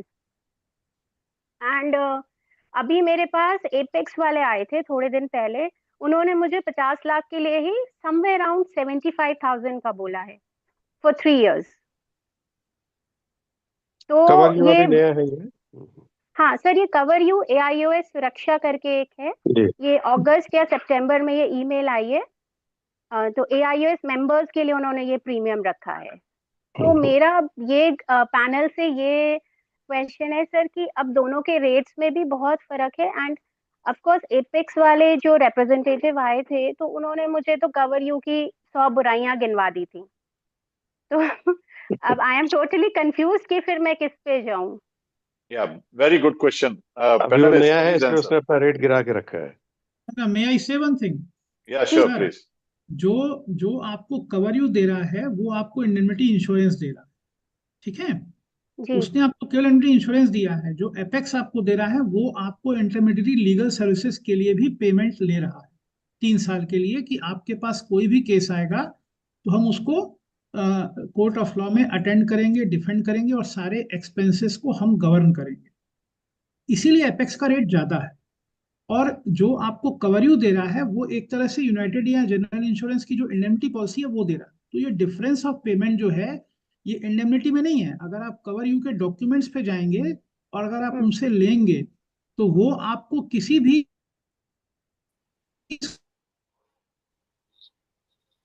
इंडेमनिटी इंश्योरेंस ले करके दे देंगे। वो इंश्योरेंस वहीं से लेंगे, वो आपको एपेक्स वाला कोई इंश्योरेंस नहीं देने जा रहा, वो आपको इंश्योरेंस खरीद करके उस कंपनी से दे देगा। और जो बीच का एक्सपेंस आपसे ले रहा है वो आपको लीगल सर्विसेज का ले रहा है। तो आप तो दोनों को सर मिक्स मत करिए, दोनों अलग चीजें मतलब हैं। अगर कवर यू हमने लिया AIOS की तरफ से भी जो है, और हाँ, उसमें कोई प्रॉब्लम आती है तो लीगल एक्सपेंडिचर, वकील एंड सारे प्रोसेसिंग वो नहीं, सब मैं मुझे मैं बेयर आपको करनी है। मैं आपको क्वेश्चन को नहीं नहीं, इंडायरेक्ट बताता हूँ कि अगर आप किसी लिटिगेशन में भगवान न करे फंसे और अगर कोई आपके ऊपर फाइनेंशियल अवार्ड आता है देने का और वो आपकी खरीदी इम्यूनिटी से कम है तो वो कंपनी पे करेगी। That is job of cover you वाला, ठीक है ना? ठीक जी। आप लिटिगेशन के प्रोसेस में जा रहे हैं, वहां पर एपेक्स वाला इंटरवीन करता है, आपको एडवोकेसी भी देता है। लेकिन यहाँ पे जो प्रॉब्लम मैंने परसीव की, वो जिन एडवोकेट्स को पकड़ के ले आते हैं, जिनसे बात करते हैं, at times they are not a very good, उनका जो लीगल एक्यूमेन है वो इतना अच्छा नहीं होता है। और मैं खुद कई सारे डॉक्टर्स के केसेस का WS अपने लिटरेचर के थ्रू उनके सामने दिया हूँ, CMO रिपोर्ट्स को बना के भेजा हूँ। तो वहां पे जो आदमी बैठा हुआ है, जो एपेक्स के थ्रू आपको एक पैनल लॉयर मिल गया है, उसका एक्यूमेन इतना अच्छा नहीं है कि आपके केस को डिफेंड करे। उसका मेडिकल नॉलेज जीरो है। कई बार वो WS के लिए भटकता रहता है और उसको जो समझ में आता है वो छाप के भेज देता है, बाद में आपका कोर्ट में प्रोसीजर और आपका कोर्ट में रिप्रेजेंटेशन अच्छा नहीं है तो भी आप परेशान होते हो, क्योंकि एपेक्स वाले ने बहुत आपसे बढ़िया पैसे ले पॉइंट है लिए। ये। डॉक्टर जेके, आपने इसमें पहले कुछ कहा था, अगर आप अभी कुछ कहना चाहते हैं तो कह एपेक्स सकते वाले ने अगर लॉयर अच्छा हायर नहीं किया आपके लोकल कोर्ट में, जैसा डॉक्टर जेके गुप्ता ने कहा कि आपके पास 0 to 50 lakhs में 99% केसेस लोकल कोर्ट में जाएंगे, और लोकल कोर्ट में अगर आपका लॉयर अच्छा नहीं है और वो ऊपर गया तो आप ट्रैप हो गए। देखिए सर, मेरा इसमें जो से है ना, और मेरा हाँ। से क्या, मेरा अनुभव भी है ओपिनियन। और ऑब्जर्वेशन भी है। एक्चुअली क्या है कि देखिए, जितनी भी इंश्योरेंस कंपनियां हैं ना, ये सारी कम से कम आपका पेमेंट वाले लॉयर को ही हायर करती हैं। मोस्टली क्या होता है कि जैसे देवेंद्र बता रहे हैं कि जो लोकल पे है, तो लोकल पे आपको अच्छे लॉयर मिलते ही नहीं, कभी नहीं मिलते, है ना। आपको या तो होता है कि आपका स्टेट कमीशन का या नेशनल कमीशन का अगर वो ड्राफ्ट करता है तो वो भी जूनियर ड्राफ्ट करता है। तो मेरा तो ये कहना है कि आप सबसे पहले, जो मेरा मैसेज है, मैं कहूंगा कि एक तो रिस्क कवर आप मैक्सिमम ले लीजिए, नंबर एक बात। यस। दूसरी बात ये कि लॉयर में 19 20 18 कोई भी हो सकता है, लेकिन मैं ये कहूंगा कि 100% परफेक्ट आपको फिर भी कोई नहीं मिलेगा। ना अपेक्स मिलने वाला है, ना आपको कवर भी मिलने वाला है उसमें। वो भी क्यों नहीं मिलेगा, रीजन बता रहा हूं मैं। क्योंकि क्या होता है कि वहां पे जो ड्राफ्ट कर रहा होगा वो लॉयर होगा, है ना। आपको मेडिको लीगल कंसल्टेंट चाहिए। जो मेडिको लीगल आपका कंसल्टेंट ये है कहना और है आपका कि जो लॉयर है ना, दोनों में जमीन आसमान का फर्क है।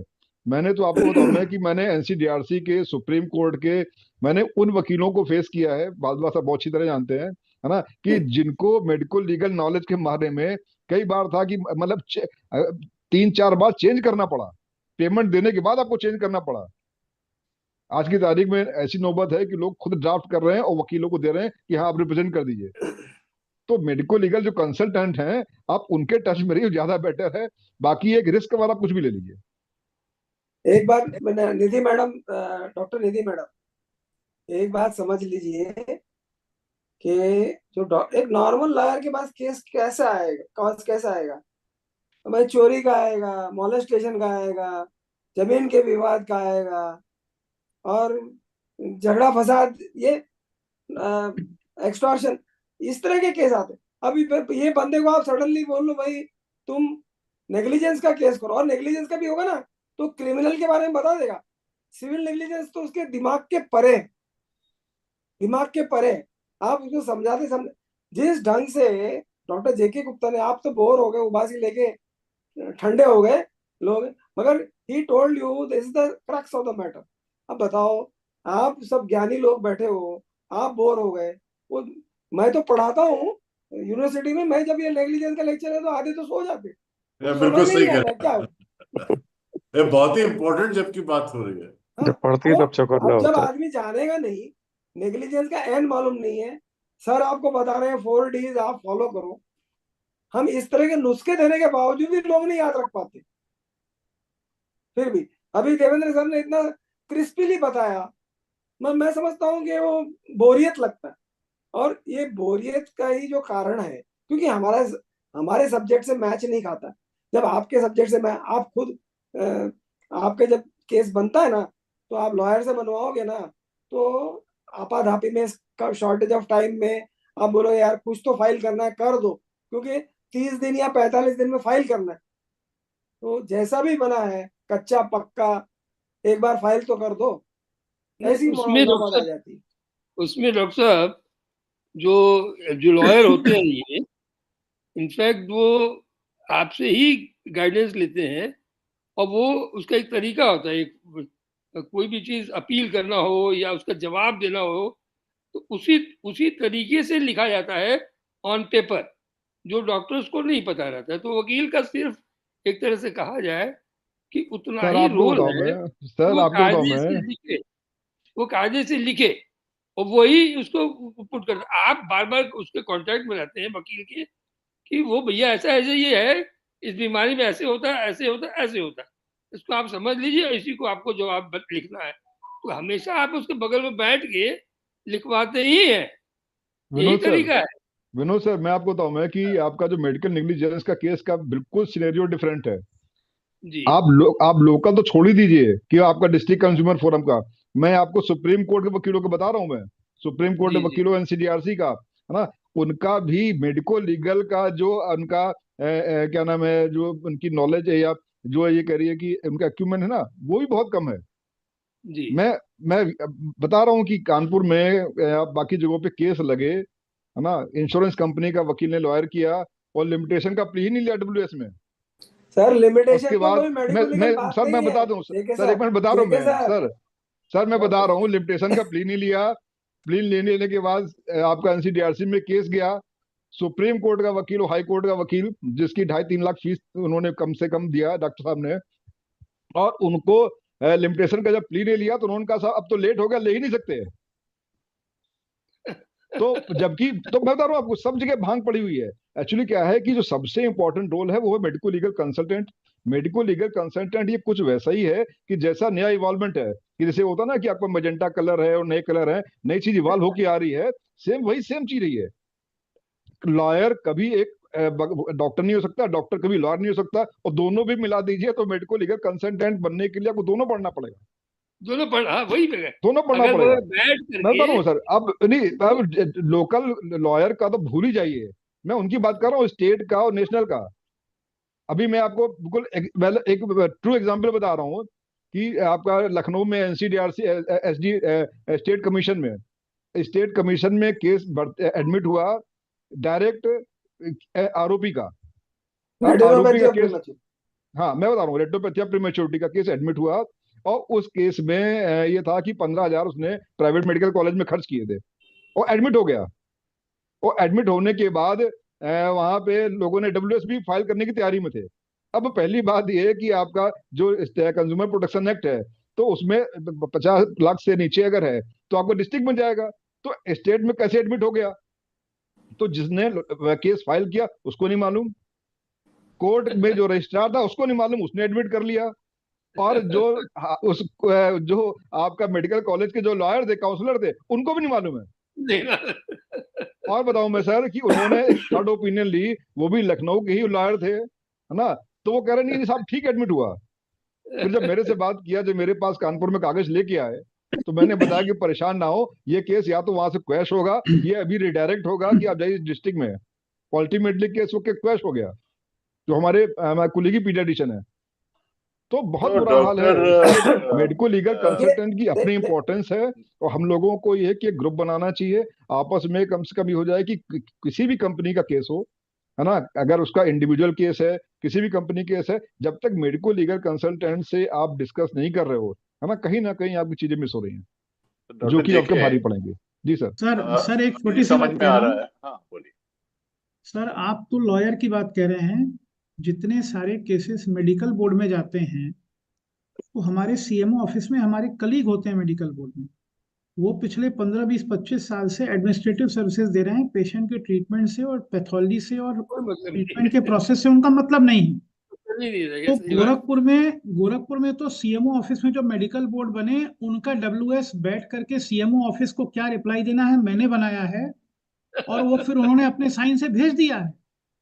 अभी दिल्ली हाई कोर्ट से एक केस रेफर होके आया था सीएमओ ऑफिस की, आप हमको रिपोर्ट करिए, वो पेशेंट गोरखपुर में ट्रीट हुआ, रहने वाला दिल्ली का, उसने 5 CR का कंपनसेशन मांगा था एक बच्चे का, वो बाद में डेवलपमेंटली रिटायर्ड हुआ कुछ, और उसका ट्रीटमेंट यहाँ पे एक एनआईसीयू में हुआ था। अब वो सीएमओ ऑफिस आ गया, तो वहां पे एक दो लोग मेरे परिचित थे, मुझे बुलाए, मैं फिर जा करके पूरा लिटरेचर देख के उसका रिप्लाई बना के भेजा, कि चलो एक न्यूट्रल रिप्लाई हो गया, जिसमें कि सारे एविडेंस भी लग गए, एक्सेप्ट हो गया। तो जैसे बात वकील की नहीं है जैसे सर, हमारा जो अपना प्रोफेशनल एक्सपर्ट है वो भी वहां वहां लैग कर रहा है। ठीक है डॉक्टर भगवानी, जैसे मान लीजिए आप लोगों का एक ग्रुप बना मेडिकल लीगल एक्सपर्ट्स का, तो आप लोग हम लोग को अगर अपनी ओपिनियन देते हैं तो उसका क्या मतलब रहता है? How much do you charge for that? अरे सर आप भेजो, हम तो चार्ज करते ही नहीं है किसी को। सर हमने आज तक अच्छा, 1 रुपया नहीं लिया, मैं तो अपनी कलीग कोई की हेल्प नहीं, करता रहता आपका हूँ। दिमाग से ये फितूर निकाल दो कि हम चार्ज नहीं बिल्कुल तो करेंगे, नहीं हम क्यों लोग सर। ना इन्हें चार्ज करेंगे। ऑनरी कंसल्टेंट रखते हैं, मेडिकल लीगल कंसल्टेंट, आप परेशान नहीं करोगे, यूपीएसओएस के। अगर इत्मीनान से बात करोगे, ईमेल से बात करोगे, तो हाँ, सबका जवाब दिया जाएगा। तो सर हम आपको क्या अपने, जैसे कि डॉक्टर शशांक कह रहे हैं, आपको पैनल पे ले सकते हैं यूपी स्टेट बिल्कुल, ऑप्थेल्मिक सोसाइटी के हमारा ऑफिशियल पैनल सौभाग्य, पे? हमारा सौभाग्य। अच्छा सर, दूसरा सवाल जो हमने देखिए, सोचा अभी तक समझा कि दो तरह से कवरेज लेना है। एक तो डायरेक्ट इंश्योरेंस कंपनी से लेना है जिसमें सर्विसेज नहीं है और वो सस्ती हैं, और दूसरी वो हैं जो सर्विस देती हैं, वो महंगी हैं। तो जैसा कि डॉक्टर जेके ने भी कहा कि शायद दोनों का कॉम्बिनेशन बना के, नहीं, दोनों डॉक्टर देवेंद्र डॉक्टर जेके सही कह रहे हैं मेरे ख्याल से। जो भाई अभी इंश्योरेंस तो सेम है, तो आप अगर कोई महंगा बेच रहा है तो आप सोचो ना क्यों महंगा बेच रहा है, कुछ ना कुछ तो होगा उसमें। जैसा कि इन्होंने बताया उनकी खूबियां, और डॉक्टर निधि को भी बताया कि कवरेज नहीं दे पा रहा है, तो मैं समझता हूँ कि कुछ उनमें एक्स्ट्रा है, तभी तो जो महंगा बेच रहे हैं। उनको सर्वाइव नहीं करना है क्या मार्केट में? तो सर हम लोग करना क्या चाहिए, आपकी क्या टेप होल्ड हमारी राय राय है? यही है, अरे सर हमारी राय यही है, हम तो यही चाहते हैं दिल से, तहे दिल से, कि हमारे पास तो वो छोड़ दो। जैसे डॉक्टर देवेंद्र ने मेरे को बोल दिया कि सर मैं एक मेडिकल में हूँ, मुझे प्रेजेंटेशन मेरे को 20 केस भेज देना। हम तो ऐसे ही भेज देते हैं, भाई लल्ला बना बना प्रेजेंटेशन कर दे। मतलब अगर आप भी बोले मलय सर के मुझे भी मेडिकल लीगल बनना है, मैं 2-4 लेक्चर देना झाड़ना चाहता हूँ, तो हम ऐसे ही भेज देते। अरे करो ना, करने की आप में अगर हौसला है तो हौसला अफजाई हम करेंगे। आप हमारे को रखना चाहते हो रखिए, और देखिए हम कोई पैसा नहीं लेते किसी से। क्या तो पैसा लेंगे यूपी में, मुंबई का डॉक्टर वहां पे आके क्या पैसा वसूली करेगा और कितना ले लेंगे? जी।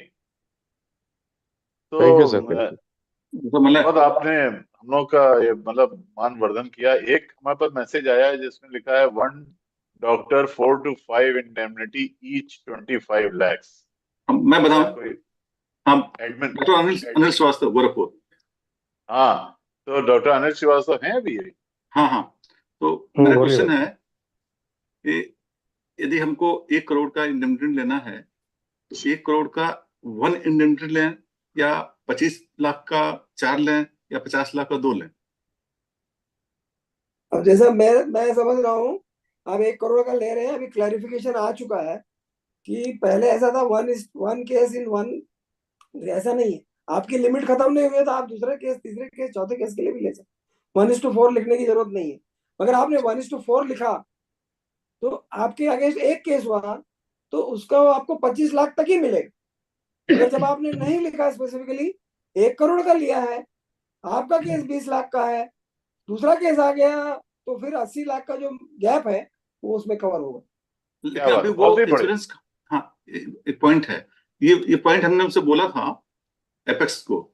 तो अपेक्स वाला ये बोलता है कि यदि 1 करोड़ का एक लिया है, दैट मीन्स 1 केस पे हम सपोर्ट करेंगे। सेकंड केस यदि आ गया तो, और पहले से एक केस लगा हुआ है, तो सेकंड केस हम एंटरटेन नहीं करेंगे, ऐसा बोलता है। एक काम कीजिए, IRDA में आप RTA लगा दीजिए, आपको जवाब जो मैं दे रहा हूँ वही मिलेगा। अच्छा, तब इसे सर मैं मतलब वो, इंटरवेन करूं अनिल हाँ सर? हाँ हाँ, सर जैसे आपका ऑप्थेल्मिक्स का सेंटर है, मैं इसको एक दूसरे एग्जांपल से बता रहा हूँ। सपोज मैं एक पीडियाट्रिशियन हूँ, एक NICU रन करता हूँ, या एक फिजिशियन है वो कार्डियक ICU या CCU रन कर रहा है। वहां पे हमारे पास कंपनसेशन दो तरह से आते हैं, एक डॉक्टर की रिस्पॉन्सिबिलिटी, एक हॉस्पिटल की रिस्पॉन्सिबिलिटी। तो अगर मुझे 1 CR का लेना होगा, मैं अगर ऑप्थेल्मिक सर्जन हूँ, तो मैं करूंगा क्या कि मेरे हॉस्पिटल की लाइबिलिटी कम होती है, क्योंकि पेशेंट मेरा डे केयर में है। मैं 75 लैक्स का अपना ले लूंगा और 25 लैक्स का हॉस्पिटल का ले लूंगा, क्योंकि कई बार कोर्ट दोनों की रिस्पॉन्सिबिलिटी अलग कर देता है। प्रोपराइटर मैं हूँ या पार्टनरशिप में है तो एक अलग इशू हो गया। उसके बाद अगर हम मेडिकल साइड में जाएं, तो हम क्या करेंगे, हम 50-50 ले लेंगे। हॉस्पिटल का एक हो गया, मेरा एक हो गया, वहां पे वो दोनों की रिस्पॉन्सिबिलिटी फिक्स कर सकते हैं। तो ये डिपेंड करता है प्रैक्टिस के ऊपर। और जो एपेक्स वाला है, एपेक्स के जो लोग हम लोगों से मिलने बात करने आते हैं, उनको वास्तव में नहीं पता होता है कि उनकी कंपनी क्या बेच रही है और वो हमको क्या देना चाहते हैं। उनको उस समय जो जवाब सही लगता है वो हम लोग को बोल के चले जाते हैं, और हम लोग उसको ट्रस्ट करते हैं, और उनके डॉक्यूमेंट में कुछ और लिखा होता है। ये उसमें हमारे लिए डॉक्टर ज्यादा अनिल, अच्छा है कि हम 1 करोड़ का लें इंस्टेड ऑफ 4 लेने के, क्योंकि उसमें लिमिट हो जाएगा 25 लाख का। हाँ नहीं, 1:1 ही लेना चाहिए। ठीक है। उसमें डॉक्टर अनिल, वो लोग कहते भी हैं अपेक्स वाले कि अगर आपने सपोज 1 करोड़ लिया तो उसको 25% ही मांग चलेंगे हम।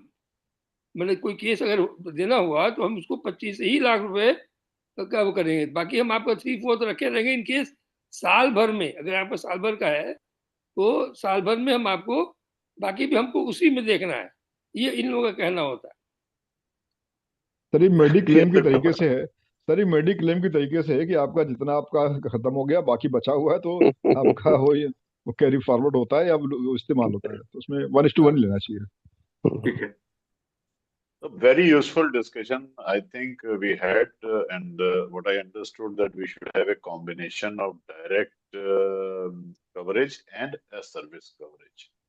And luckily, we have got 3 panelists with us who are ready to extend of their services to our members. ये बहुत अच्छी बात है। जो ग्रुप इंश्योरेंस है, इसके बारे में एक चर्चा और करें, उसके बाद फिर हम लोग मीटिंग को क्लोज कर सकते हैं। सर, ग्रुप इंश्योरेंस के बारे में कैसे करेंगे? Suppose UP state ophthalmic society अपने मेंबर्स को कुछ ऑफर करना चाहती है, तो उसका क्या रास्ता है? नहीं, ये प्रश्न ही आपकी समझ में नहीं। कोई ग्रुप इंश्योरेंस होता नहीं है, everyone is individually indemnified. Group insurance में आप कंसेशन ले सकते हो, अच्छा, एक डिस्काउंट ले सकते हो। सर मैं आपको करेक्ट करूं सर, ग्रुप इंश्योरेंस का मतलब ये नहीं है कि आपका पूरा ग्रुप एक इंश्योरेंस से कवर हो रहा है, लाइक यूपीएसओएस एक से नहीं कवर होगा, जितने मेंबर हैं उतनी इंश्योरेंस पॉलिसीज होंगी, लेकिन आपके टर्म्स कंडीशन और आपके प्रपोजल्स को वो मानेंगे, क्योंकि आपकी एक बड़ी सोसाइटी है। आप अकेले कस्टमर बन करके जाओगे तो आपके लिए वो इतने फ्लेक्सिबल नहीं होंगे, लेकिन अगर आपके एसोसिएशन के 3,000 मेंबर उनसे इंश्योरेंस मांगेंगे आपके प्लेटफॉर्म से, तो जैसा बलराज सर ने बताया कि वो टर्म्स कंडीशन आपके लिए फ्लेक्सिबल होंगे। यहाँ डॉक्टर जेके गुप्ता सर ने कहा कि उनके पैनल में 2 डॉक्टर हैं दिल्ली मेडिकल एसोसिएशन में, तो आपके किसी भी चीज को डिसाइड करने से पहले वो आपके ओपिनियन का एक व्यू जानेंगे, क्योंकि आपसे उनको एक बल्क में रेवेन्यू मिल रहा है हर साल। बट जितने मेंबर होंगे उतनी पॉलिसी खरीदी जाएगी। आपके ग्रुप को इंश्योरेंस इंडेमनिटी का नहीं मिल सकता है। Indemnity insurance will be unique and for one person, but you can buy for your all members with a better negotiation. That is all. एक बात समझ लीजिए, इंडेमनिटी पॉलिसी ईयरली होती है। अब भले ही अपेक्स वाला 5 साल का ले ले, 3 साल का ले ले, कवर यू 3 साल का ले ले, 1 साल का ले ले, उनको भी 1-1 साल बाद ही रिन्यू कराना है। यस सर, वो पैसा उनके पास ही रख रहे, पैसा उनके पास रहता है, आपको रिन्यू करना होता है। यस।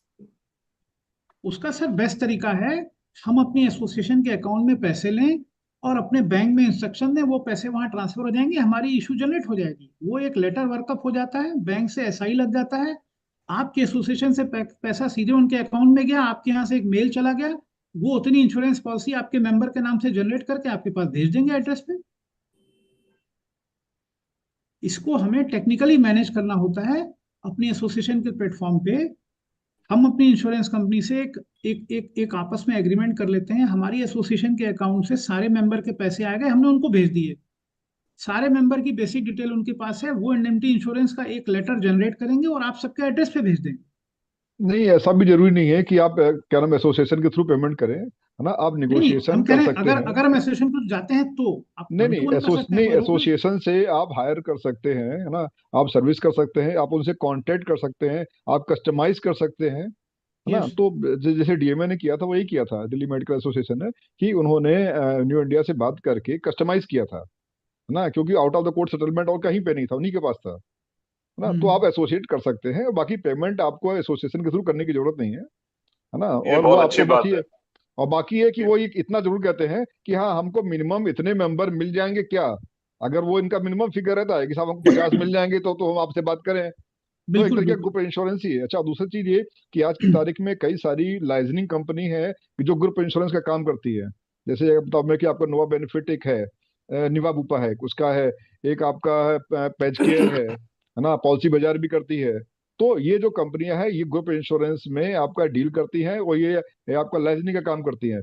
तो आप डायरेक्टली बात कर सकते हो, नहीं तो कभी कभी इन कंपनियों से भी आप आइडिया ले सकते हो, लेकिन ये कि आपको मतलब कस्टमाइज करके मेरे हिसाब से करना चाहिए। और बाकी हम लोग देखिए इंडियन एकेडमी ऑफ पीडियाट्रिक्स की तरफ से तो इस साल का हमारा एजेंडा में भी है ये कि हम इस बार देखते हैं, और इस पे हो सकता है कि कुछ अच्छा सा प्रपोजल वगैरह अगर वर्कआउट होता है तो हम यूपीएसओएस को भी हम शेयर करेंगे। मलय सर, मैं समझता हूँ सबसे ज्यादा क्लियर कॉन्सेप्ट जो है देवेंद्र सर का है। उन्होंने एक स्पष्ट रूप से बताया इंडेमनिटी अलग है और serving the policy lawyer, insurance company और डॉक्टर को जो लाइजनिंग का काम है, जो कि हम लोग नहीं कर पाते हैं, वो देवेंद्र सर ने सही समझाया कि वो शायद वो कंपनी कर पा रही है। और ये इंडैमिनिटी में क्या है कि आपको जाना है, आपको लिखना है, आपको सब करना है, और ये बंदे के आपके डोर स्टेप पे आ जाते हैं, कर देते हैं आपका काम। Am I right doctor Devendra sir? Yes sir. इसमें सर हमारी एसोसिएशन का रोल और बड़ा है, जो कि हम लोग अभी तक कभी देखे नहीं। Suppose you buy an Alto car, हम एग्जांपल दे रहे हैं इंश्योरेंस सेक्टर का। आप एक ऑल्टो कार खरीदते हैं तो कार की एक डिक्लेयर्ड वैल्यू है जिसपे आप एक इंश्योरेंस पे कर देते हैं, ठीक है ना। थर्ड पार्टी लेते हैं कि कितना कवर लेते हैं, वो भी कुछ ईयर का लिमिटेशन है, उसके बाद आप थर्ड पार्टी ले सकते हैं। आपने एक मर्सिडीज ली, आपने एक फॉर्च्यूनर लिया, उस कॉस्ट का लेंडिंग प्राइस है, उस पर आप कुछ परसेंट पे करते थे। आपने इंश्योरेंस कॉस्ट पे कर दिया, अब ये आपकी जिम्मेदारी नहीं होती है कि उस कार से किसको टक्कर लगी और उसका कंपनसेशन कितना बना। आपकी गाड़ी इंश्योर्ड है, पेमेंट इंश्योरेंस कंपनी करती है। आपकी कार से एक रिक्शे वाले की भी डेथ हो सकती है, एक जज की भी हो सकती है, एक साइंटिस्ट की भी हो सकती है, एक डॉक्टर की भी हो सकती है। सबके कंपनसेशन उनके आईटीआर के हिसाब से कोर्ट अलग अलग बनाएगा, लेकिन आप उससे बॉदर्ड नहीं है। किसी का कंपनसेशन 5 लाख का बना, किसी का 5 करोड़ का बना, वो इंश्योरेंस कंपनी पे करेगी। आपका सिर्फ कार का इंश्योरेंस लगा है, इसको आप समझिए।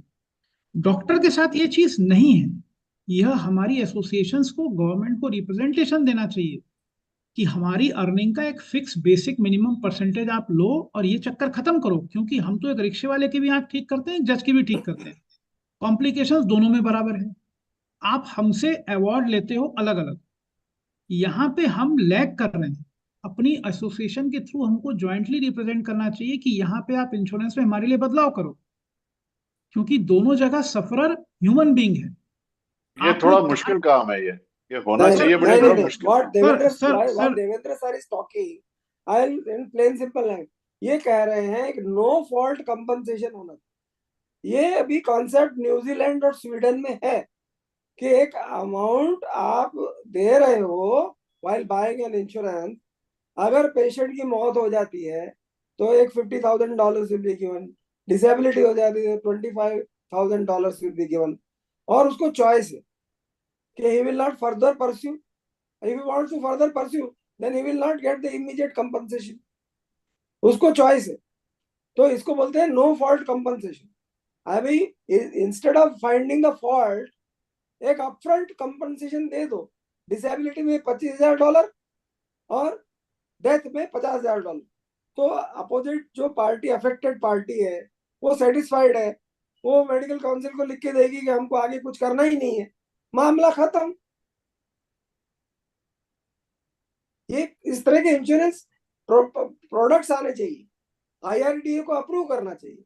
जैसा कि अभी इन्होंने एग्जांपल दिया, उसका एग्जांपल का यही मतलब है कि भाई आप एक no fault insurance motor vehicle में है, तो डॉक्टरों के लिए क्यों नहीं? यही देवेंद्र सर कहना चाहते हैं ना? यस सर, बिल्कुल श्योर सर। और ये डेथ तो वहां भी है। ग्लोबली प्रेवलेंट है, ये डेनमार्क वगैरह में भी है, न्यूजीलैंड में है ना, स्वीडन में है। तो ना, वो इंडिया में भी डॉक्टरों को आएगा, टेंशन देर नहीं से भी ना आएगा, सर, लेकिन भाई तब आराम आएगा से कि जब प्रैक्टिस करें। जब हमारी एसोसिएशन अपना रिप्रेजेंटेशन देंगी, सर तब हमारा परसू मोटर करेंगे। व्हीकल एक्ट, हमारा मोटर व्हीकल एक्ट ड्राइवर को एक इम्यूनिटी देता है। हमारा मोटर व्हीकल एक्ट ड्राइवर को इम्यूनिटी देता है। अगर आपकी कार आप ड्राइव कर रहे हो, एक्सीडेंट हुआ, तो आप पे रूल अलग लगता है, और आपका ड्राइवर ड्राइव कर रहा है तो रूल अलग लगता है। तो हम अपने प्रोफेशन के ड्राइवर हैं। हमारे प्रोफेशन में इनहेरेंट रिस्क है। जब हमारे प्रोफेशन के ऊपर इनहेरेंट रिस्क है, तो हम अपने प्रोफेशन की उस डिमांड को क्यों नहीं सिस्टम के सामने रख पा रहे हैं कि हमारे प्रोफेशन में इनहेरेंट रिस्क है। We are dealing with the life of a patient, so we are able to save the life. अगर हमारे से एक डेथ होती है और आप कहते हो 5 करोड़ का मुआवजा दो, तो क्या किसी की जान हम बचाते हैं तो उससे 5 करोड़ फीस लेते हैं? नहीं लेते हैं हम। नहीं, और गवर्नमेंट ऐसे ही करती ना, वहां भी फिक्स है ना।